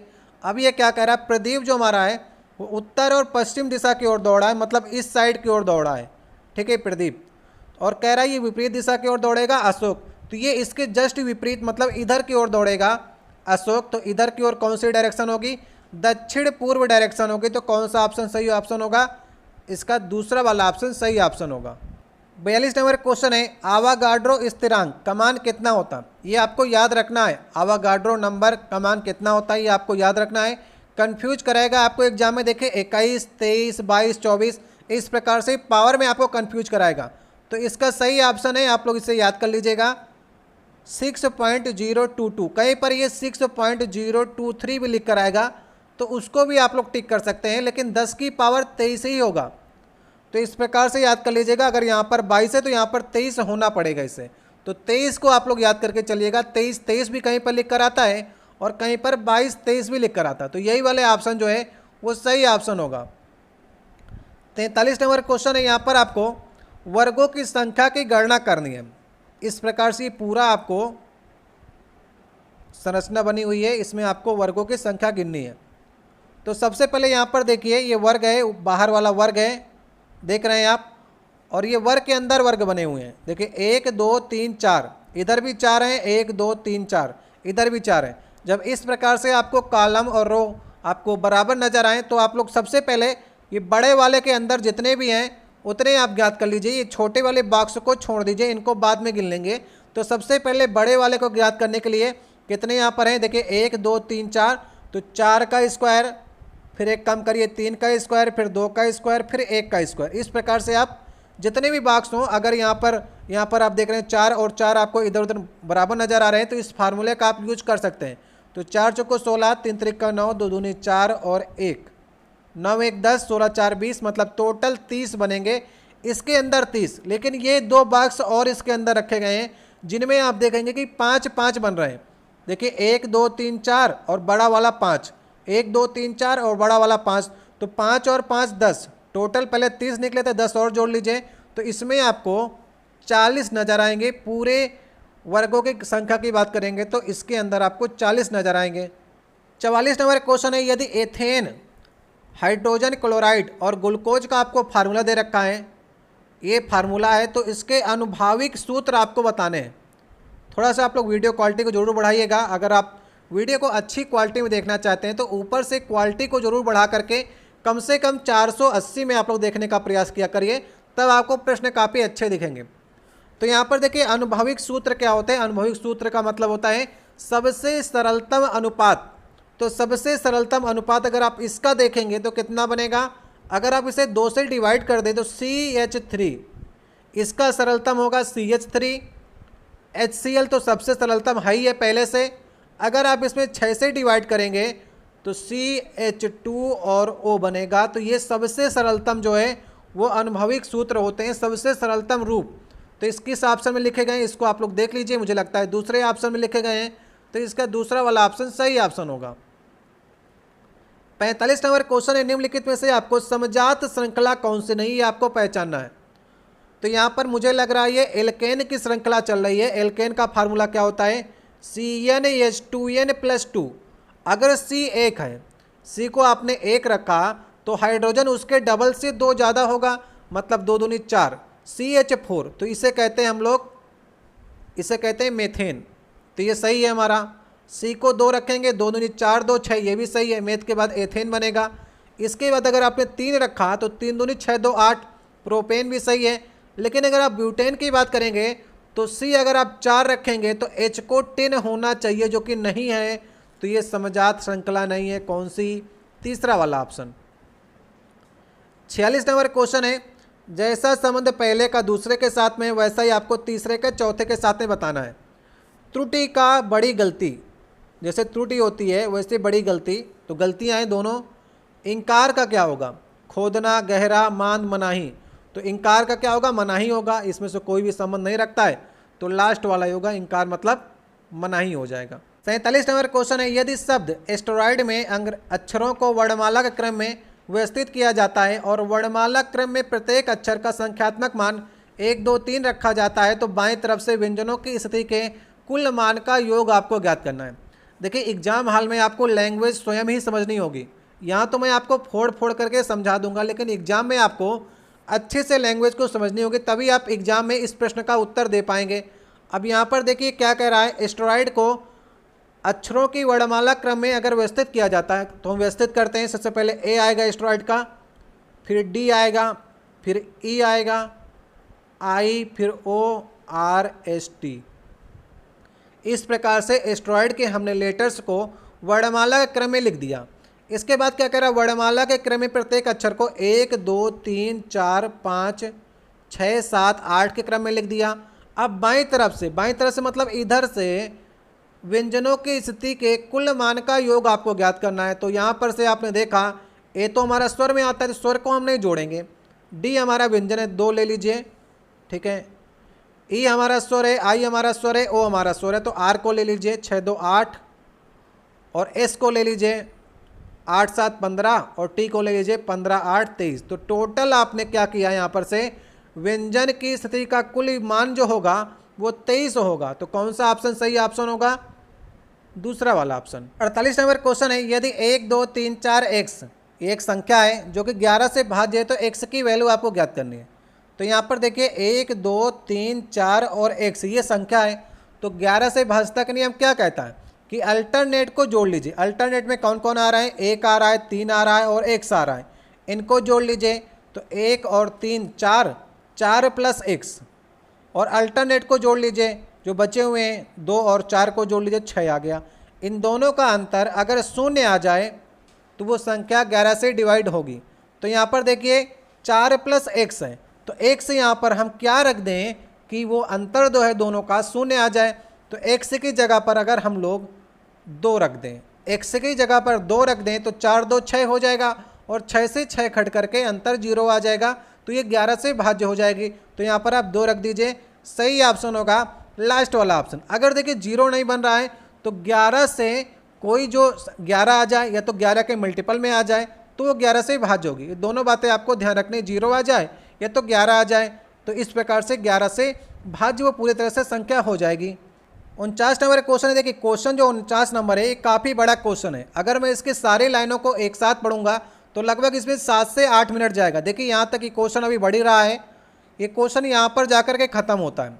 यहाँ पर क्वेश्चन ख़त्म होगा और इसके बाद आपको 4 ऑप्शन है, इनको पढ़ करके इसका उत्तर बताना है। तो ठीक है, तो यहाँ पर आप लोग इसको पढ़िएगा, मैं इसको एक रफली आपको बता देता हूँ। यहाँ पर देखिए सुदीप जो है एक कंपनी में कार्य करता है, और कंपनी के लिए मापदंड कुछ दिए गए हैं 1 2 3 4। ये मापदंड अगर आप पूरे करेगा तो उसे कंपनी में आवास मिलेगा। उसके बाद ये कुछ शर्तें और दी गई हैं, अगर वो इन शर्तों में से ऊपर की कोई भी शर्त को फॉलो नहीं करता है तो वो इस प्रकार से दिया गया है। नेक्स्ट में कह रहा है सुदीप जो है दूसरे कार्यालय में स्थानांतरित किया गया है, और 6 फरवरी 2016 को उसकी आयु 53 वर्ष है।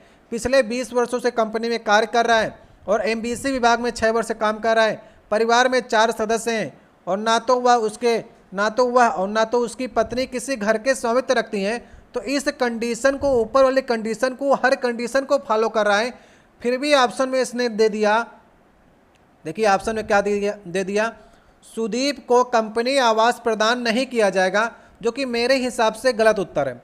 तो आप लोग इसको पढ़िएगा पूरे प्रश्न को, और यहाँ पर देखिएगा लास्ट में ये सारी शर्तों को फॉलो कर रहा है, फिर भी ऑप्शन में कह रहा है कि वो कंपनी उसको आवास नहीं देगी। कंपनी उसको आवास देना चाहिए, मेरे हिसाब से प्रश्न का उत्तर गलत है। एक बार आप लोग लगाइएगा, यहाँ पर वो सारी शर्तों को फॉलो कर रहा है, इसको आवास जरूर मिलना चाहिए। देखिए कि ऐसे जब क्वेश्चन आपके एग्जाम में बड़े बड़े क्वेश्चन आया करें, जैसे कि 49 नंबर क्वेश्चन था आपका, तो ऐसे क्वेश्चनों को आप लास्ट में लगाने का प्रयास किया करिए।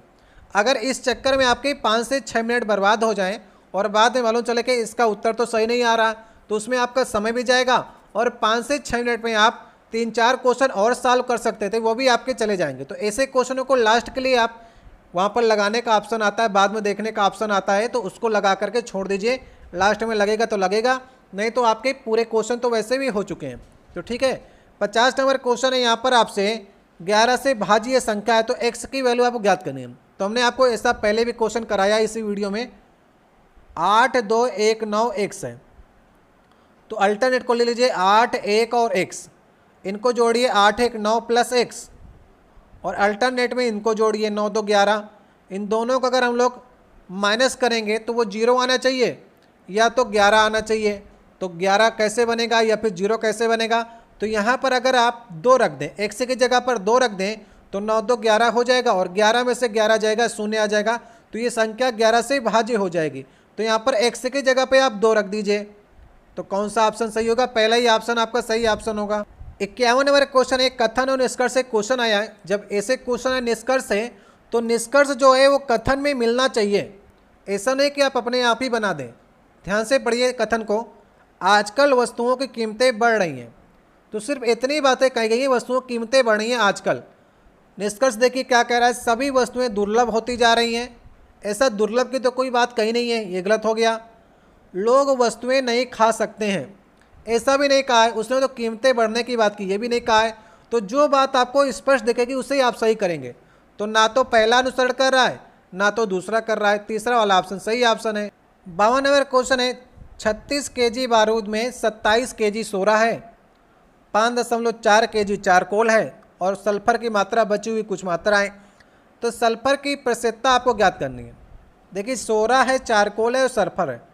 सोरा हो गया 27 kg, चारकोल हो गया 5.4 kg, दोनों को जोड़ेंगे तो आ जाएगा 32.4 kg। ठीक है, जो बचा हुआ है 36 kg में से 32.4 kg दोनों हो गए सोरा और चारकोल, जो बचेगा वही सल्फर होगा। तो 36 में से 32.4 घटा देंगे तो 3.6 आ जाएगा। ये 3.6 क्या होगा? सल्फर होगा।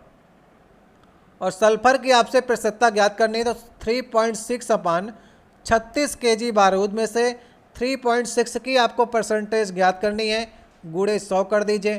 तो यहाँ पर से अगर आपको दशमलव हटाना है तो ऊपर नीचे आपको 10 से मल्टीप्लाई करना होगा। नीचे अगर आप 10 से मल्टीप्लाई करेंगे तो ये 1/10 बनेगा और 1 0 कट जाएगा, तो 10% जो आ जाएगा वो इसकी सल्फर की परसेंटेज आ जाएगी। 36 में से 3.6 है, इसका मतलब 10% सल्फर होगी। 53 नंबर क्वेश्चन है, प्रतिरोध की एसआई इकाई क्या होती है? ये आपको ज्ञात करना है। प्रतिरोध मतलब कि रेजिस्टेंस, तो यहाँ पर क्या होगी? ओम होगी, क्योंकि V बराबर IR होता है, आपने फार्मूला पढ़ा ही होगा, जहाँ पर R क्या होता है? प्रतिरोध होता है, और प्रतिरोध को हम लोग ओम इस प्रकार के साइन से डिनोट करते हैं। तो सही ऑप्शन कौन सा ऑप्शन होगा? लास्ट वाला ऑप्शन सही ऑप्शन होगा।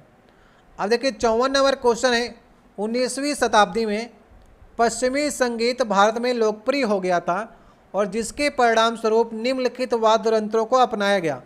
तो पश्चिमी संगीत से कौन कौन से वाद्य यंत्र भारत में आए हैं, ये उसका आपको चुनाव करना है।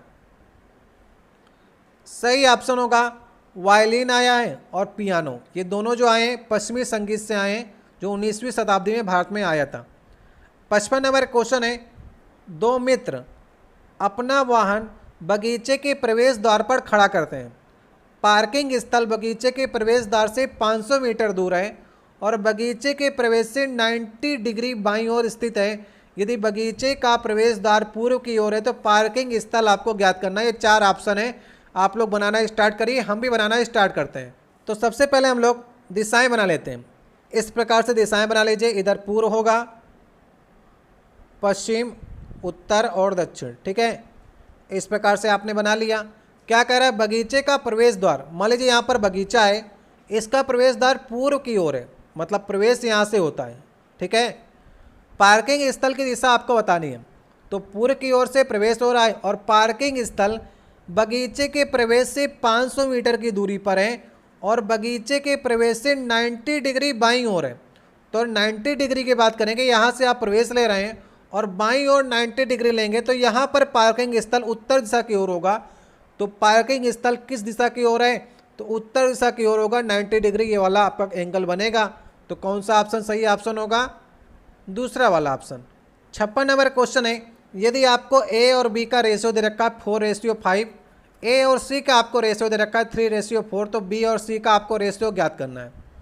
तो कैसे करेंगे आप, सबसे पहले ए बी सी तीनों का रेशियो निकाल लीजिए। देखिए ए और बी को आपको दे रखा है 4:4:5, ए और सी का आपको दे रखा है 3:5, तो यहाँ पर सी लिख लीजिए आगे।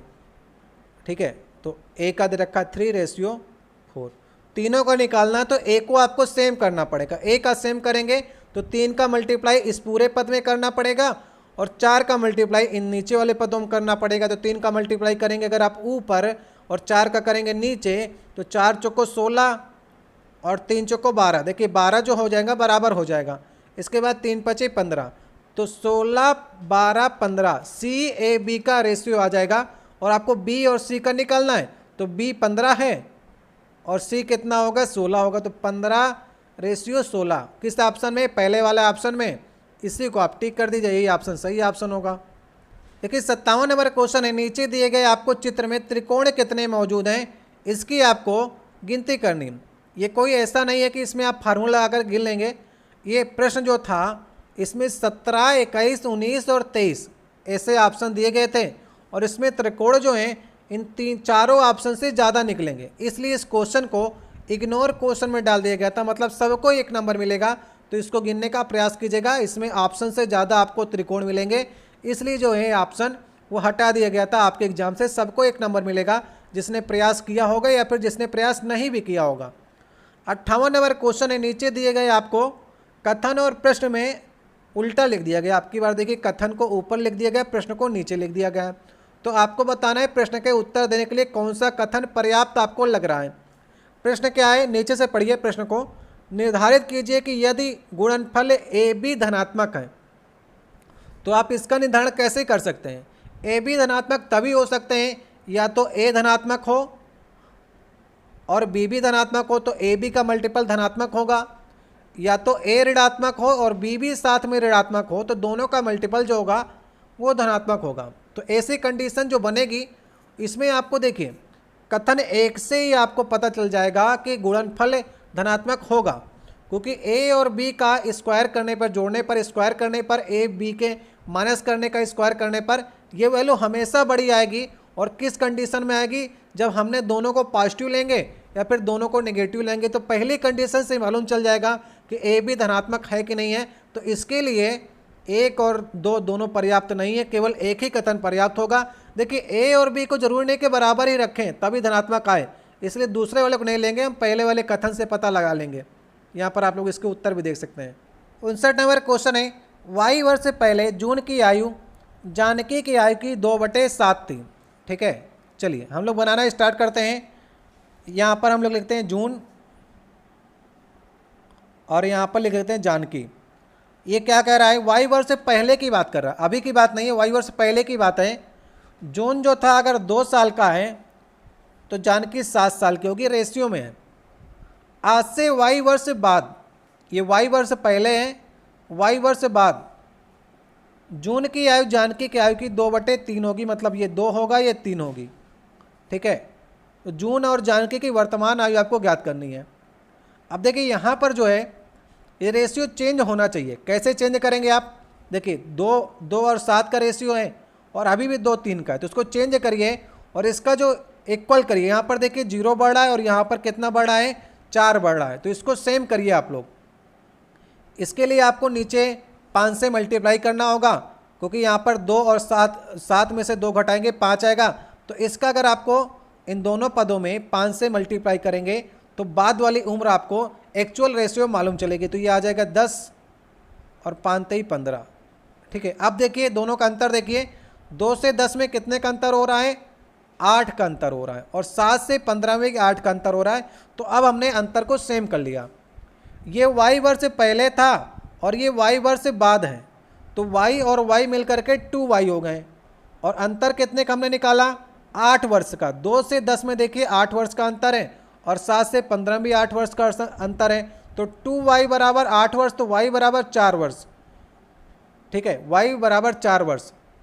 तो अब देखिए यहाँ पर y वर्ष से पहले ये 2 साल का था और y वर्ष से पहले ये 7 साल का था। तो अभी के समय कितना होगा, y बराबर हमने 4 निकाल लिया, तो अभी के समय जून जो होगा 4 2 6 साल का होगा, और जानकी जो होगी वो 7 4 11 वर्ष की होगी। 7 6 और 11 का रेशियो होगा।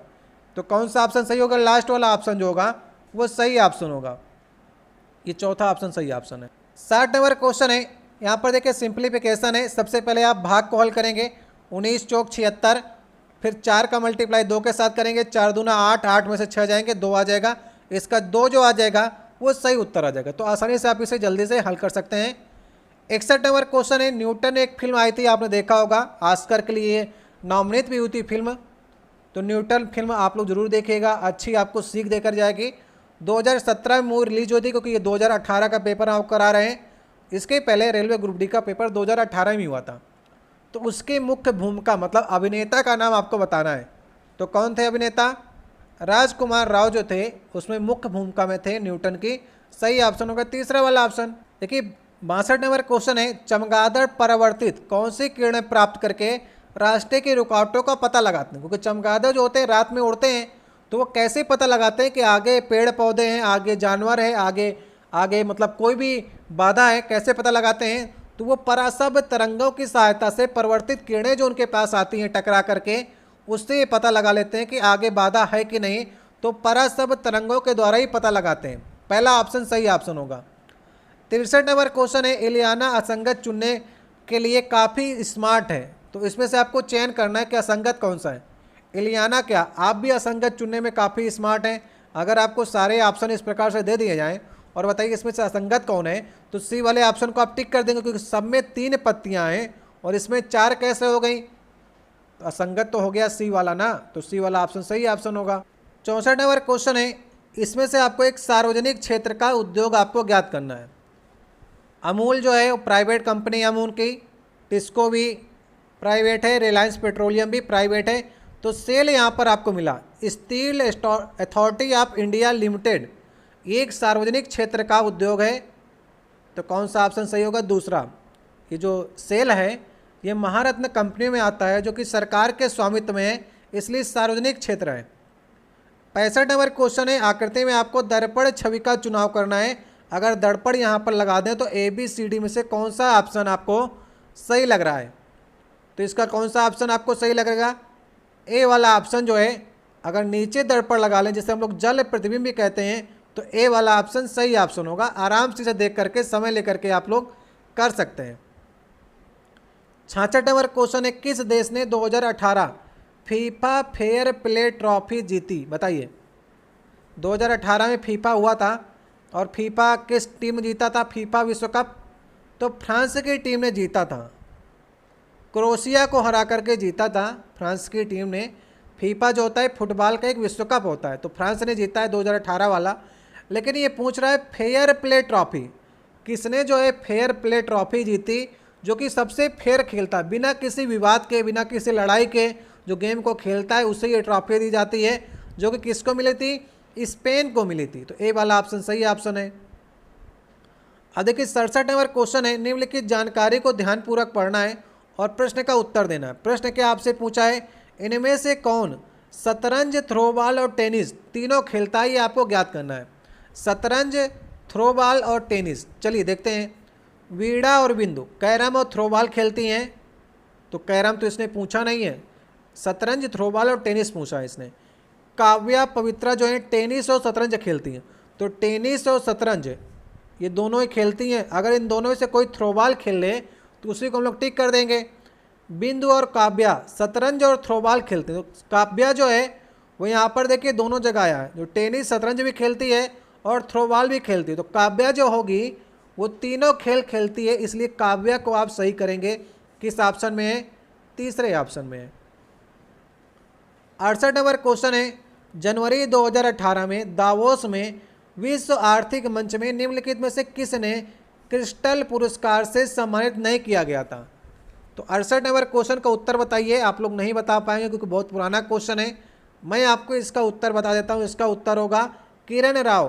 किरण राव को पुरस्कार नहीं मिला था, बाकी इन तीनों लोग को 2018 का क्रिस्टल पुरस्कार दिया गया था। अब बात कर लेते हैं कि इस वर्ष 2020 का हम लोग बात करेंगे, क्योंकि आपको नई वाली करंट अफेयर तैयार करके चलनी है। 2020 में 26वां क्रिस्टल अवार्ड बांटा गया, जिसमें अगर इंडियंस की बात करेंगे तो दीपिका पादुकोण को क्रिस्टल पुरस्कार मिला है। याद रखिएगा, आपके एग्जाम में आ सकता है। और भी विदेशी लोग हैं, जैसे लिनेट वालवर्थ को मिला है। दीपिका पादुकोण मैंने आपको बताया है। जिंग सिंह चाइना के हैं, इनको याद रखिएगा। और ये थिएस्टर गेट्स हैं, 4 लोग को मिला, यूएसए के हैं। तो मैं आपको दीपिका पादुकोण को बता देता हूँ, क्योंकि इंडियंस से आपके एग्जाम में ज़्यादा पूछे जाते हैं। 4 नाम हैं, याद हो जाए तो याद कर लीजिएगा, नहीं तो आप नेट में सर्च कर लीजिएगा, चारों नाम आपको मालूम चल जाएंगे। तो 2018 में किरण राव को नहीं मिला था। 69 नंबर क्वेश्चन है, ए और बी 2 पाइप हैं जो 15 और 12 मिनट में एक टैंक को भर सकते हैं। सी एक पाइप है जो 2 लीटर पर मिनट की दर से उसे खाली कर सकता है, और जब टैंक पूरा भरा हो तब की बात कर रहा है। यदि सभी 3 पाइप एक साथ चालू कर दिए जाएं तो टैंक को 8 सही 4/7 मिनट लगते हैं टैंक को पूरा भरने में। तो टैंक की क्षमता आपको ज्ञात करनी है। चलिए बताने का प्रयास करिए, कैसे करेंगे आप। देखिए यहाँ पर आपको ए बी और तीनों ए बी सी, इस प्रकार से आपको इन तीनों की क्षमताओं को निकालना होगा। ए की अलग, बी की अलग, सी की आप निकाल नहीं पाएंगे क्योंकि सी को बताया नहीं है कितने मिनट में भरता है। ये कह रहा है कि 2 लीटर पर मिनट में खाली करता है, तो वो तो आपको बताया नहीं। लेकिन लास्ट में इसने कह दिया कि टैंक को 8 सही 4/7 मिनट में तीनों भरते हैं। तो हमने ए बी सी तीनों की क्षमता को निकाल लेते हैं। देखिए 15 दिया है, 12 दिया है, और इससे करेंगे तो 60/7 बनेगा। इन तीनों का अगर हम लोग एलसीएम लेंगे तो कितना निकलेगा? एलसीएम निकलेगा 60 जो होगा, हमने माना है टैंक की क्षमता जो है वो 60 यूनिट की है। तो अब सबसे पहले हम लोग बात करते हैं कि ए की क्षमता कितनी होगी। 1 घंटे में ए कितना भरेगा? 15 चौको 60, 4 लीटर पर मिनट के हिसाब से भरेगा। बी कितना भरेगा? 12 पंचे 60, 5 लीटर पर मिनट के हिसाब से भरेगा। और ए बी सी तीनों कितने साथ अगर एक साथ खोल दिए जाएं, तो सी तो खाली कर रहा है, तो तीनों एक साथ अगर खोले जाएं तो ये 7 मिनट में तीनों एक साथ खोले जाएं तो सी खाली भी करेगा, ए भी भरेगा भी। तो 7 लीटर पर मिनट के हिसाब से तीनों जो हैं वो भरेंगे किसी टैंक को। तो ये आपने क्षमता को निकाल लिया। अब यहाँ पर आप देखिए 5 4 9 होता है, 9 जो होगी दोनों की क्षमता है और 7 तीनों की क्षमता। इसका मतलब सी जो होगा वो -2 के साथ में खाली कर रहा होगा। -2 यूनिट पर मिनट के हिसाब से सी खाली कर रहा है, क्योंकि तीनों की आप यहाँ पर क्षमता देखिए, तीनों की क्षमता 7 आ रही। कैसे आएगी? 5 4 9 को जोड़िए और 2 को हटा देंगे तो 7 आ जाएगी। इसका मतलब 2 जो है यूनिट पर मिनट खाली कर रहा है सी। और प्रश्न क्या कह रहा है? 2 लीटर पर मिनट। हमारा 2 यूनिट पर मिनट बराबर उसके 2 लीटर पर मिनट के। तो यहाँ पर से मिनट कट जाएगा, तो यहाँ पर से 1 यूनिट बराबर 1 लीटर के आ जाएगा। ठीक है, समझिएगा, मैं आपको समझा रहा हूँ, दिशा बता रहा हूँ, करना है आप ही को है। 1 यूनिट बराबर 1 लीटर के आ जाएगा।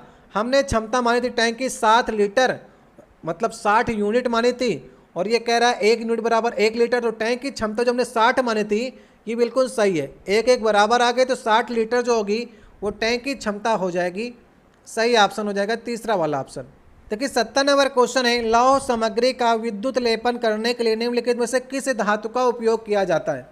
जैसे लोहे के जो सामान होते हैं उन्हें जंग से बचाने के लिए या तो आप पेंट कर दीजिए, लेकिन पेंट जो होता है स्थायी नहीं होता, कुछ समय बाद छूट जाता है। अगर आप विद्युत लेपन करते हैं, विद्युत की सहायता से उसमें लेपन करते हैं, तो वो ज़्यादातर हमेशा के लिए हो जाता है। तो इसमें आप किस धातु का उपयोग करेंगे? सही ऑप्शन होगा सिल्वर। सिल्वर का उपयोग करेंगे। अगर आप लौह सामग्री में विद्युत लेपन चाहते हैं तो सिल्वर का प्रयोग करिए। अगर विद्युत लेपन नहीं करेंगे तो जिंक जो होता है, आप जानते हैं जस्ता जो होता है वो पेंट में होता है, उससे करके बचा सकते हैं। लेकिन ये पूछ रहा है आपसे विद्युत लेपन, जिसमें आप सिल्वर का उपयोग करेंगे। सिल्वर का कर सकते हैं, निकेल का कर सकते हैं, क्रोमियम का कर सकते हैं, जो आपको मिल जाए इन सभी चीज़ों को कर सकते हैं। लेकिन कैल्शियम, एल्युमिनियम, जिंक को नहीं करेंगे, सिल्वर को करेंगे। 71 नंबर क्वेश्चन है, आयनीकरण ऊर्जा की इकाई क्या होती है? आयनीकरण ऊर्जा आप जानते होंगे, किसी गैसीय अवस्था वाले परमाणु में से एक परमाणु या फिर एक से अधिक परमाणु को अलग करने के लिए जितनी आपको ऊर्जा की आवश्यकता होती है उसे कहते हैं आयनीकरण ऊर्जा। जैसे आपको मालूम होगा सोडियम का परमाणु क्रमांक 11 होता है। अगर इसका इलेक्ट्रॉनिक विन्यास करेंगे 2 8 1 बनेगा। कोई भी तत्व जो होता है स्टेबल होने के लिए बाह्य कोश में अपने 8 इलेक्ट्रॉन चाहता है। अगर 8 के बाहर 1 है तो उसका त्याग करना चाहेगा। अगर आप इसमें एनर्जी लगाएंगे तो अपना 1 इलेक्ट्रॉन जो है ये त्याग देगा, और 8 अगर उसके लास्ट में बचेगा तो स्टेबल हो जाता है वो। तो इसी प्रकार जो ऊर्जा देनी पड़ती है उसे आयन को निकालने के लिए, उसे कहते हैं आयनीकरण ऊर्जा। अगर इसकी इकाई की बात करते हैं तो इकाई जो होती है इसकी ईवी से कहते हैं, इलेक्ट्रॉन वोल्ट कहते हैं, लेकिन वो तो आपके ऑप्शन में दिया नहीं गया।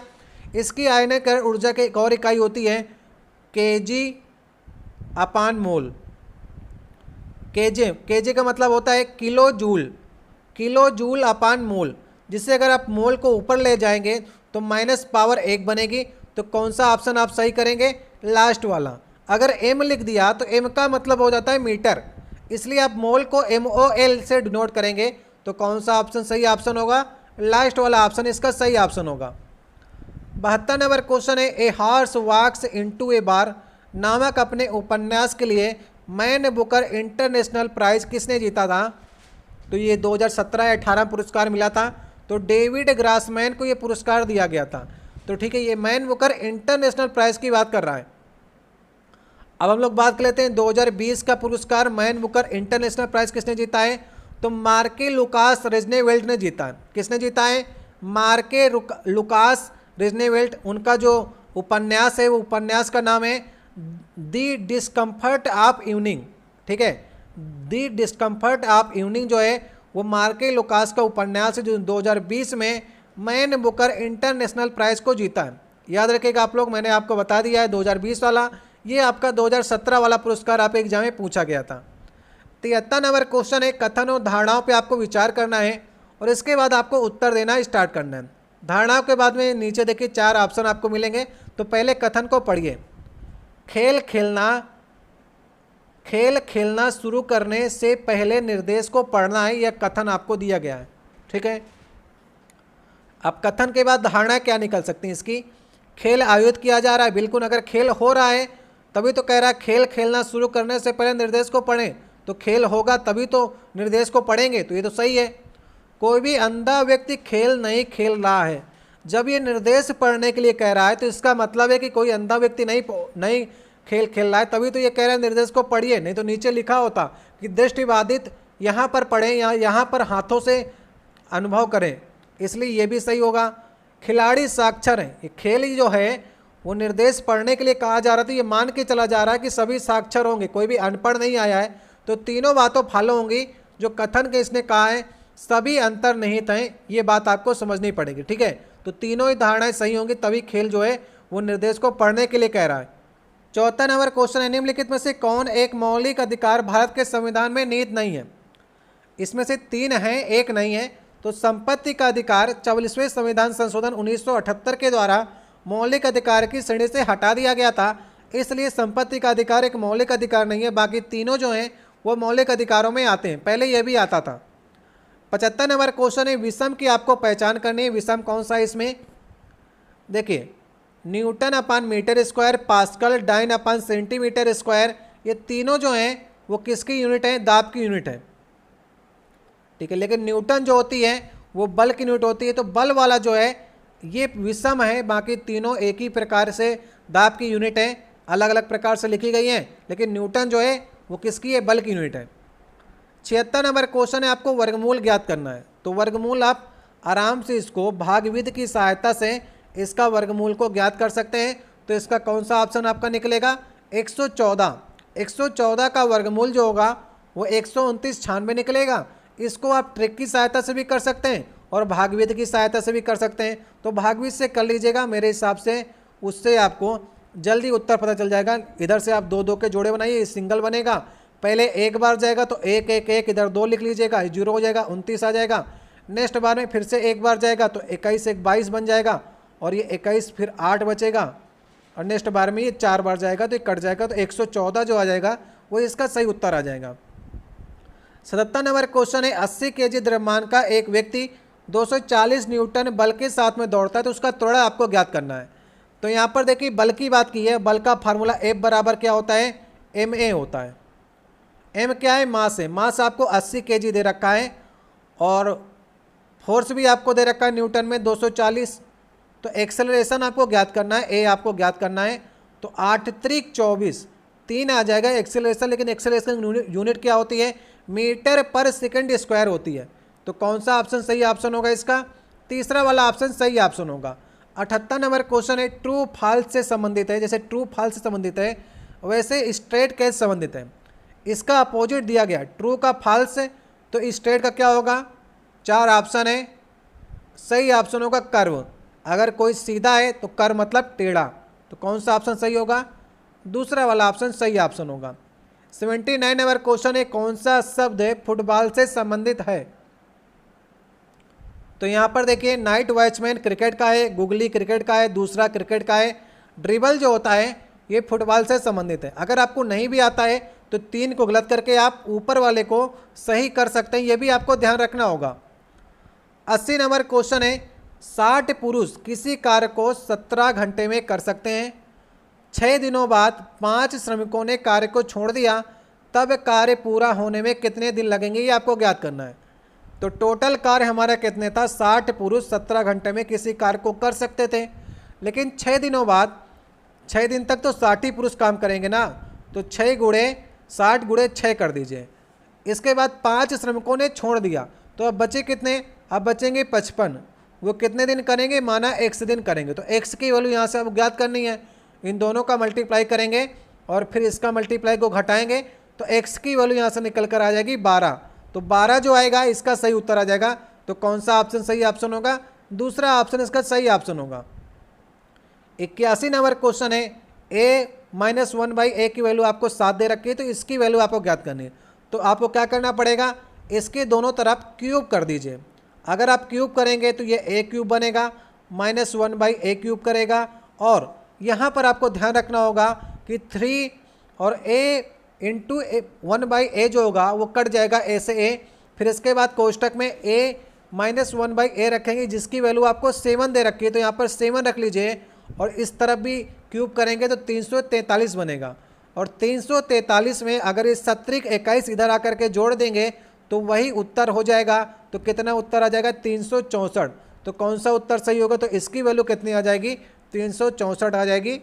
ये सारे सिंपल क्वेश्चन है, इसलिए तेज़ी से करते चल रहे हैं। जैसे अच्छा क्वेश्चन मिलेगा तो उसमें आपको समय भी दिया जाएगा।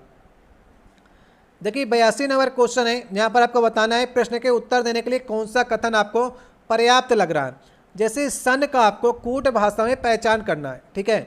जैसे गन को हन लिखा जाता है और टन को उन लिखा जाता है, और सन जो है पूर्व दिशा की ओर उदय होता है। तो आपको बताना है इसमें से इसका सन का उत्तर देने के लिए आपको कौन से कथन पर्याप्त लग रहे हैं। अच्छा क्वेश्चन है, करने का प्रयास करिए। तो देखिए यहाँ पर आप देख रहे हैं गन को हन लिखा जाता है, तो UN को सेम रखा जाता है और G से H हो रहा है, मतलब 1 बढ़ा दिया गया है।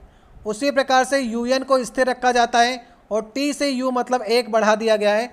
तो अगर आपको सन को लिखना है तो UN तो आप सेम रखेंगे, S को अगर बढ़ाएंगे तो T हो जाएगा। तो सन को बनेगा टन, ठीक है। तो यहाँ पर से आपने पहले ही कथन से सन का कूट संख्या को पहचान ली है, दूसरे कथन की आपको आवश्यकता नहीं है। तो कौन सा पर्याप्त होगा? सिर्फ और सिर्फ पहला ही पर्याप्त होगा प्रश्न के उत्तर को देने के लिए। 83 नंबर क्वेश्चन है, खेतड़ी की खानें जो हैं किस राज्य में स्थित है। देखिए खेतड़ी की खान जो है वो तांबा के लिए काफ़ी फेमस है, क्योंकि कहाँ पर है? राजस्थान में है। तो कौन सा ऑप्शन सही होगा इसका? लास्ट वाला ऑप्शन सही ऑप्शन होगा।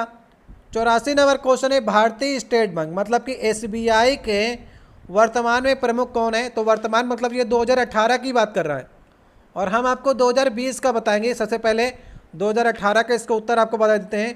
उस समय रजनीश कुमार थे, लेकिन इस समय 7 अक्टूबर 2020 के बाद से दिनेश कुमार खारा, ठीक है, दिनेश कुमार खारा जो हैं वो स्टेट बैंक के वर्तमान प्रमुख है। ये भी आप लोग याद रखिएगा। 7 अक्टूबर 2020 के बाद दिनेश कुमार खारा बन चुके हैं। 84 नंबर का उत्तर होगा। 85 नंबर क्वेश्चन है, इस श्रृंखला का आपको अगले 3 पद ज्ञात करने हैं। लगाने का प्रयास करिए। यहाँ पर देखिए 61 है और फिर 37 है, फिर 67 है, 71 है। तो यहाँ पर आप ध्यान दे रहे हैं 61 से 67 हो रहा है, मतलब कितना बढ़ रहा है? 6 बढ़ रहा है। और 67 से 71 हो रहा है, कितना बढ़ रहा है? 4 बढ़ रहा है। मतलब 6 से 4 हुआ तो 4 से 2 होगा। लेकिन कौन सा पद? ये लास्ट वाले दोनों पद। 2 अगर आप ज़्यादा पढ़ाएंगे तो ये 73 होगा और ये 73 होगा। तो ये तो आपको 2 ऑप्शन में दिख रहे हैं। अब इस सीरीज को देखिए, 37 से 67 हो रहा है, कितना आगे बढ़ रहा है? नहीं 37 से नहीं, 37 से 52 को देखिए। 37 से 52 15 आगे बढ़ रहा है, तो 15 आगे इसको भी बढ़ाइए। 52 को अगर आप 15 बढ़ाएंगे तो 67 आ जाएगा। तो 67, 73, 73 ये दूसरे ऑप्शन में आपको मिल रहा है। तो कौन सा ऑप्शन सही होगा? दूसरा वाला ऑप्शन सही ऑप्शन होगा। 86 नंबर क्वेश्चन है, कथन को देखिए, घर पर उगाई गई फल और सब्जियां आयातित फल और सब्जियों का उपभोग करने की तुलना में स्वास्थ्य के लिए अच्छी हैं, जिनका रख रखाव कृत्रिम परिस्थितियों का उपयोग करके फ्रेश दिखाई देने के लिए किया जाता है। तो बिल्कुल सही बात है भाई, घर की सब्जियां जो होती हैं वो स्वास्थ्य के लिए अच्छी होती हैं। जो बाहर सब्जियां लगी होती हैं, कोई उसमें रंग डाल करके उनको नेचुरल बनाने का प्रयास करता है, तो बाहर की सब्जियां जो है मार्केट का आपको कोई भरोसा नहीं है। तो घर पर अगर आप पैदा कर रहे हैं तो अच्छी बात है, अच्छा आपके लिए सेहत के लिए होगा। निष्कर्ष में आप क्या कर सकते हैं? आयातित सब्जियां कृत्रिम सब्जियों के तहत बनाई जाती हैं। ये तो बिल्कुल साफ बात वो कह ही रहा है। घर पर उगाई गई फल और सब्जियां आमतौर पर ताज़ा होती हैं और वो उसकी बात कर रहा है। तो दोनों ही कह रहा है, दोनों ही निष्कर्ष अनुसरण कर रहे हैं कथन के अनुसार। दोनों ही बातें स्पष्ट हैं, बिल्कुल आप यहाँ पर से देख सकते हैं।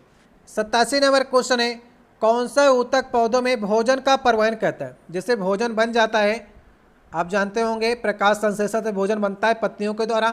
तो पत्तियां जो होती हैं भोजन का परिवहन करती हैं पूरे पेड़ के अंदर। तो किसकी सहायता से करती हैं? फ्लोएम नामक ऊतक की सहायता से करती हैं। लेकिन जब जल और खनिज लवण पहुंचाने की बात आती है तो वहाँ पर जाइलम प्रयोग होता है। जाइलम ऊतक जल जो है नीचे से ऊपर ले जाता है और खनिज लवण को ले जाता है खाना बनाने के लिए।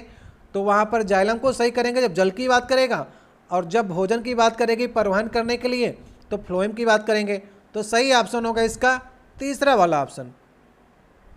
88 नंबर क्वेश्चन है, उत्तल लेंस की फोकस लंबाई कैसी होती है? जिसको उत्तल लेंस लगता होगा उसको मालूम होगा कि उत्तल लेंस की फोकस लंबाई जो होती है वो धनात्मक होती है, जबकि अवतल लेंस की फोकस लंबाई ऋणात्मक होती है। जैसे आपको चश्मा लगता होगा, जैसे कि आप छोटे से लगभग आपकी एज 30 वर्ष के अगर अंदर है तो आपको अवतल लेंस का चश्मा लगता है। तो आपको मालूम होगा कि आपकी लेफ्ट आइज का कितना है, माइनस में होगा, आपकी राइट आइज का अलग होगा नंबर, तो माइनस में होता है। अवतल लेंस का हमेशा नंबर माइनस में होता है। जैसे आप थोड़ा जरा अवस्था में आ जाएंगे, 30 साल के एबव आ जाएंगे, तो वहाँ पर आपको फिर उत्तल लेंस लग जाता है। अगर आपको दोनों ज़रूरत है तो आपको एक ही चश्मे में दोनों लेंस लगे होते हैं, तो उत्तल लेंस की जो फोकस लंबाई होती है वो प्लस में आपको दिखाई जाती है और अवतल की माइनस में लगती है। 89 नंबर क्वेश्चन है, यहाँ पर देखिए, दक्षिण भारत का सर्वप्रथम, ये देखिए यहाँ पर 4 हैं, मुंबई, केरल, मद्रास और कर्नाटक, ये दक्षिण भारत के हैं। तो उसमें से सर्वप्रथम देश का 8वां न्यायालय कौन सा है जिसमें ई न्यायालय भुगतान सुविधा की शुरुआत की गई है? ठीक है, तो दक्षिण में आपको पहला बताना है। सही ऑप्शन होगा मद्रास उच्च न्यायालय जो था वो दक्षिण भारत का सबसे पहला है और देश का 8वां। इसके पहले दिल्ली, पंजाब, छत्तीसगढ़, हिमाचल प्रदेश, राजस्थान, यूपी में ऐसी जो है ई न्यायालय भुगतान सुविधा की शुरुआत हो चुकी थी, लेकिन ये सभी उत्तर के राज्य थे। आपसे दक्षिण का पूछा था तो इसमें आप मद्रास को सही करेंगे। 90 नंबर क्वेश्चन है, एक राशि जो है वो 7.5% साधारण ब्याज की दर से प्रतिवर्ष निवेश करने पर 4 वर्ष की अवधि पूरी होने के बाद 819 हो जाती। तो आपको राशि ज्ञात करनी, ऐसा क्वेश्चन आ चुका है इसी वीडियो में। तो आपको देखिए 819 जो है मिश्र धन है, इसमें से अगर आप मूलधन को घटा देंगे तो आपको ब्याज मालूम चल जाएगा। और ब्याज बराबर मूलधन गुणे दर आपको दे रखी है, समय भी आपको दे रखा है, बटे 100 कर देंगे तो यहाँ पर से आपको पी की वैल्यू मालूम चल जाएगी। पी की वैल्यू आ जाएगी 630। 630 जो है यही इस ब्याज की दर से 4 वर्षों में 819 हो गया है। तो 630 जो होगा वो इसका सही उत्तर होगा। तो कौन सा ऑप्शन सही होगा? पहला ऑप्शन सही ऑप्शन होगा। नेक्स्ट क्वेश्चन है, एक कंप्यूटर गेम में बिल्डर्स हैं और विध्वंसक हैं जो कि संख्या में टोटल 32 हैं।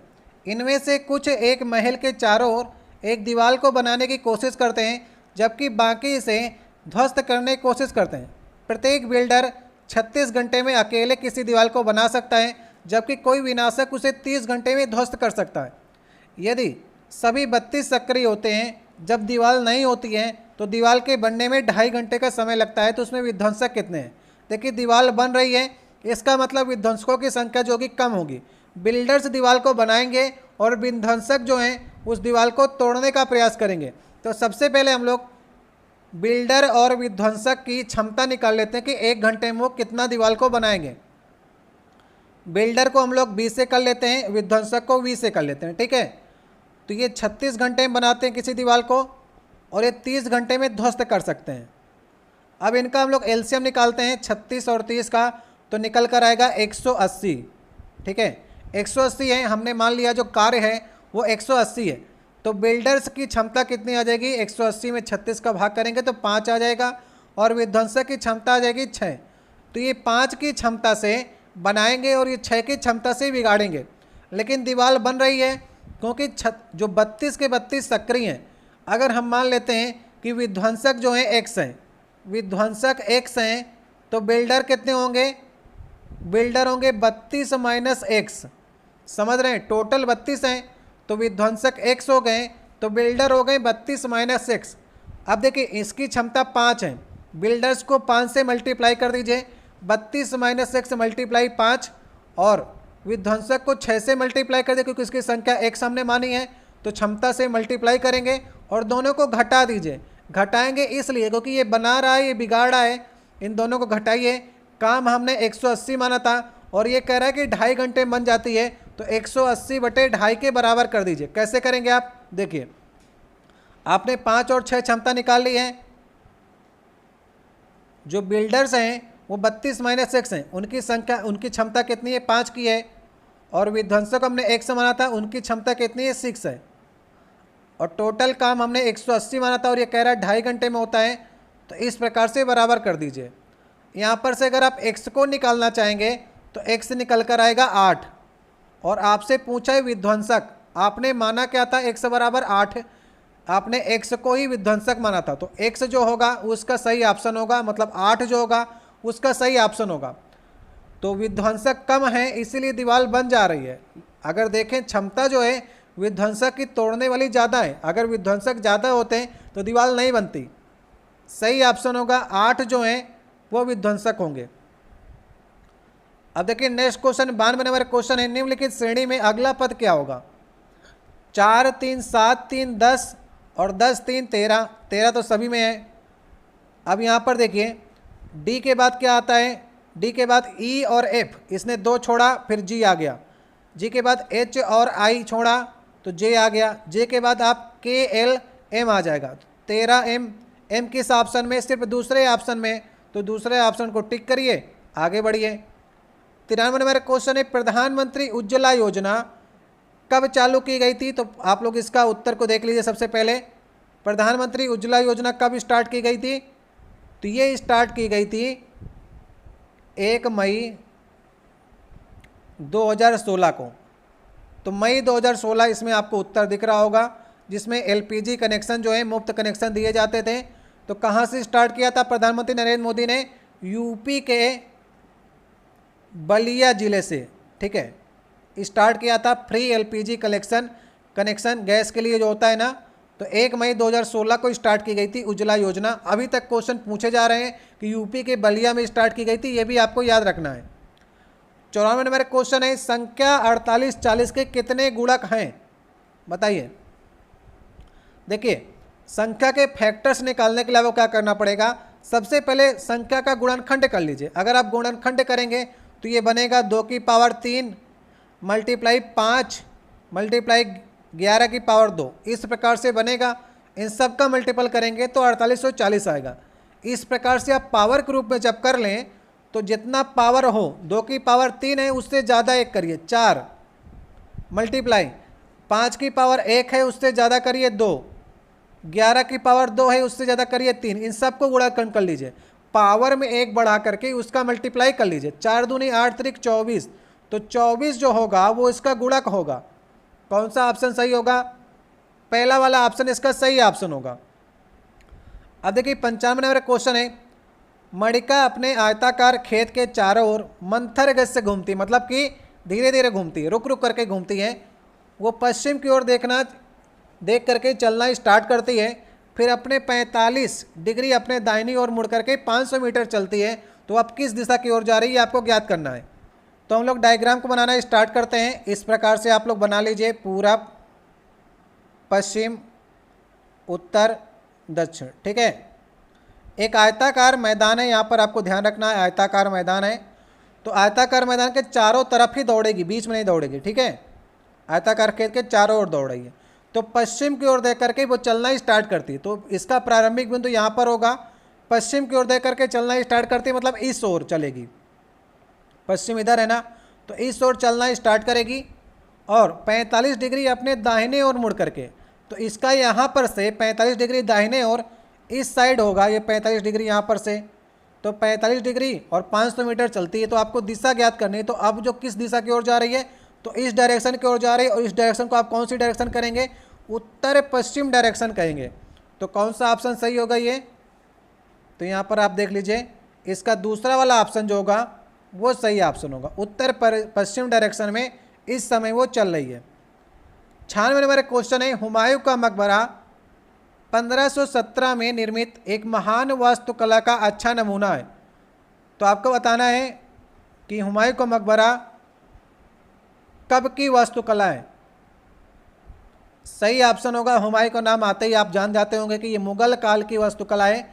1570 में निर्मित हुआ था। और किसने निर्मित कराया था हुमायूं के मकबरा को, उनकी पत्नी हमीदा बानो बेगम, ठीक है, हमीदा बानो बेगम। और हमीदा बानो बेगम का आप नाम जानते होंगे, अकबर की माता कही जाती हैं। वैसे रानियां बहुत होती हैं, लेकिन हमीदा बानो के गर्भ से अकबर का जन्म हुआ था, जो कि हुमायूं की पत्नी थी। तो उसी ने बनवाया था हुमायूं का मकबरा। और इस इमारत को ताज का पूर्वगामी कहा जाता है। ताज जो है, इसके पहले हुमायूं का मकबरा बना था, ताजमहल के पहले। और जैसे ताजमहल बना है वैसे हुमायूं का मकबरा ही बना है, तो इसलिए इसे ताज का पूर्वगामी कहा जाता है। 97 नंबर क्वेश्चन है, संवेग की ईसाई इकाई आपको ज्ञात करनी हो। संवेग मतलब मोमेंटम, P बराबर mv होता है। जहाँ पर m क्या होता है, मास होता है, v होता है वो आपका स्पीड होती है। तो यहाँ पर से m क्या है, m को आप kg में लिखेंगे, स्पीड को मीटर पर सेकेंड, और सेकेंड जब ऊपर आएगा तो सेकेंड की पावर -1 हो जाएगा। तो जहाँ पर भी ये आपको ऑप्शन दिख रहा हो उसको टिक करेंगे आप, तीसरे वाले ऑप्शन में उसी को टिक करेंगे। गलतियाँ बहुत होती हैं, कुछ लोग इसको टिक करके आते हैं, कुछ लोग 2 की पावर में टिक कर देते हैं। तो मीटर पर सेकेंड स्क्वायर जो होता है वो यूनिट होती है किसकी, एक्सेलरेशन की होती है। ये दोनों में आपको डिफरेंस याद होना चाहिए। अब यहाँ पर देखिए 98 नंबर क्वेश्चन है, कथन निष्कर्ष में आपको देखना है, ठीक है। कथन निष्कर्ष की बात करते हैं।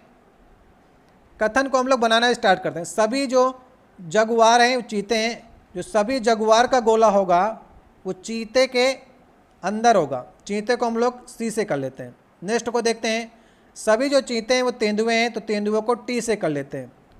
और सभी तेंदुए पैंथर से, सभी तेंदुओं को हम लोग पैंथर से कर लेते हैं, पी से कर लेते हैं। और सभी पैंथर से बिल्लियाँ हैं, बी से कर लेते हैं, ठीक है। अब देखते हैं निष्कर्ष क्या निकलता है। कुछ बिल्लियाँ चीते हैं, कुछ बिल्लियाँ चीते हैं, बिल्कुल सही है, ये सही है। कुछ पैंथर से चीते हैं, कुछ पैंथर से चीते हैं, ये भी बिल्कुल सही। दोनों ही निष्कर्ष सही निकल रहे हैं। तो कौन सा ऑप्शन सही होगा, पहला वाला ऑप्शन सही ऑप्शन होगा। तो यहाँ तक हमारे 98 क्वेश्चन कंप्लीट हो जाते हैं और मैं आपके लिए 2 क्वेश्चन छोड़े जा रहा हूँ। लास्ट के 99 और 100 नंबर क्वेश्चन आपके लिए छोड़े जा रहा हूँ और आपको इसका उत्तर देना होगा कमेंट बॉक्स में, ठीक है। वह वेन आरेख आपको चुनना है जो 3 वर्गों को सर्वश्रेष्ठ रूप से दिखाता है, राज्य, जिला और शहर। ये 4 ऑप्शन में से आपको बताना है राज्य, जिला और शहर में से कौन ऑप्शन जो है इस वेन आरेख में सही रूप से लिखा गया है। तो आज का हमारा पहला क्वेश्चन ये हो गया, इसको आप लोग कमेंट बॉक्स में बताइएगा इसके उत्तर को, ठीक है। अब एक क्वेश्चन आपको 100 नंबर क्वेश्चन देते हैं।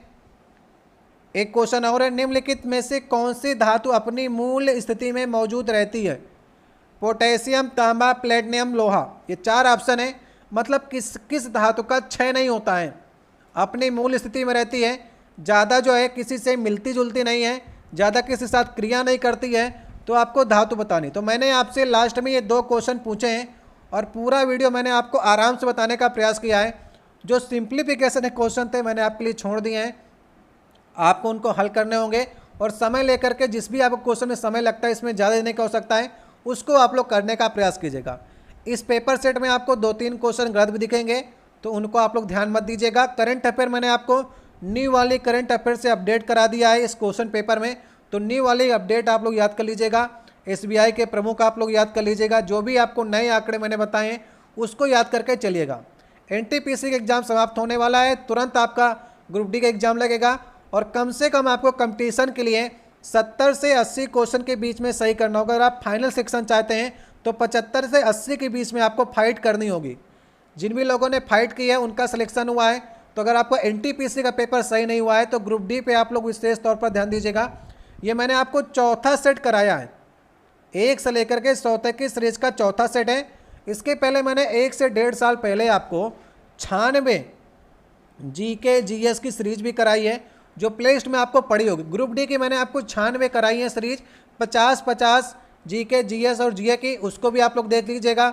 1 से 100 तक वाली सीरीज में आपको एक एक करके जल्दी देने का प्रयास कर रहा हूँ। इसकी PDF मैं आपको टेलीग्राम चैनल पर भेज दूंगा। PDF टेलीग्राम चैनल का लिंक आपको डिस्क्रिप्शन में मिल जाएगा। इसके पहले जो मैंने आपको तीसरा सेट कराया था उसकी PDF भी पड़ी है, वहाँ पर से आप लोग ले लीजिएगा। ये 100 प्रश्नों की PDF आपको कल तक टेलीग्राम चैनल पर भेज दी जाएगी, तो ज्वाइन अवश्य कर लीजिएगा टेलीग्राम चैनल। NTPC का डिस्कशन ग्रुप है, उसको ज्वाइन कर लीजिएगा। वहाँ पर आपको नए नए स्टूडेंट मिलेंगे जिनसे आप क्वेश्चन को पूछ सकते हैं। लेकिन एक हमारा दूसरा टेलीग्राम चैनल पर जिसमें हम लोग PDF भेजते हैं, उसको भी ज्वाइन करिएगा PDF के लिए। किसी प्रश्न में आपको डाउट होता है तो आप लोग कमेंट बॉक्स में कह सकते हैं। आप इन 100 प्रश्नों में से कितने प्रश्न को हल कर पाएँ ये आप कमेंट बॉक्स में बता सकते हैं। क्या आप इसमें से 70 से 80 क्वेश्चन को हल कर पाएँ? जितने भी हल कर पाए हो कमेंट बॉक्स में कहिएगा। अगर आप 60 से नीचे जा रहे हैं, तो अपनी स्थिति को मजबूत करिए और 60 से ऊपर 70-80 के बीच में आने का प्रयास करिए, तभी आप सिलेक्शन की ओर जा पाएंगे। समय कितना भी लगे, 1 घंटा लगे, 2 घंटा लगे, लेकिन वीडियो में मैं आपको समय लेकर के पूरा वीडियो बनाने का प्रयास करता हूं ताकि आपको सभी प्रश्न जो है स्पष्ट रूप से समझ में आ जाए। मिलते हैं आपसे नेक्स्ट वीडियो में। अगर कोई समस्या हो कमेंट बॉक्स में कह सकते हैं, कोई गलती हो कमेंट बॉक्स में कह सकते हैं। नेक्स्ट वीडियो में मिलते हैं। चलिए, बहुत बहुत धन्यवाद। PDF आप लोग टेलीग्राम चैनल से ले लीजिएगा।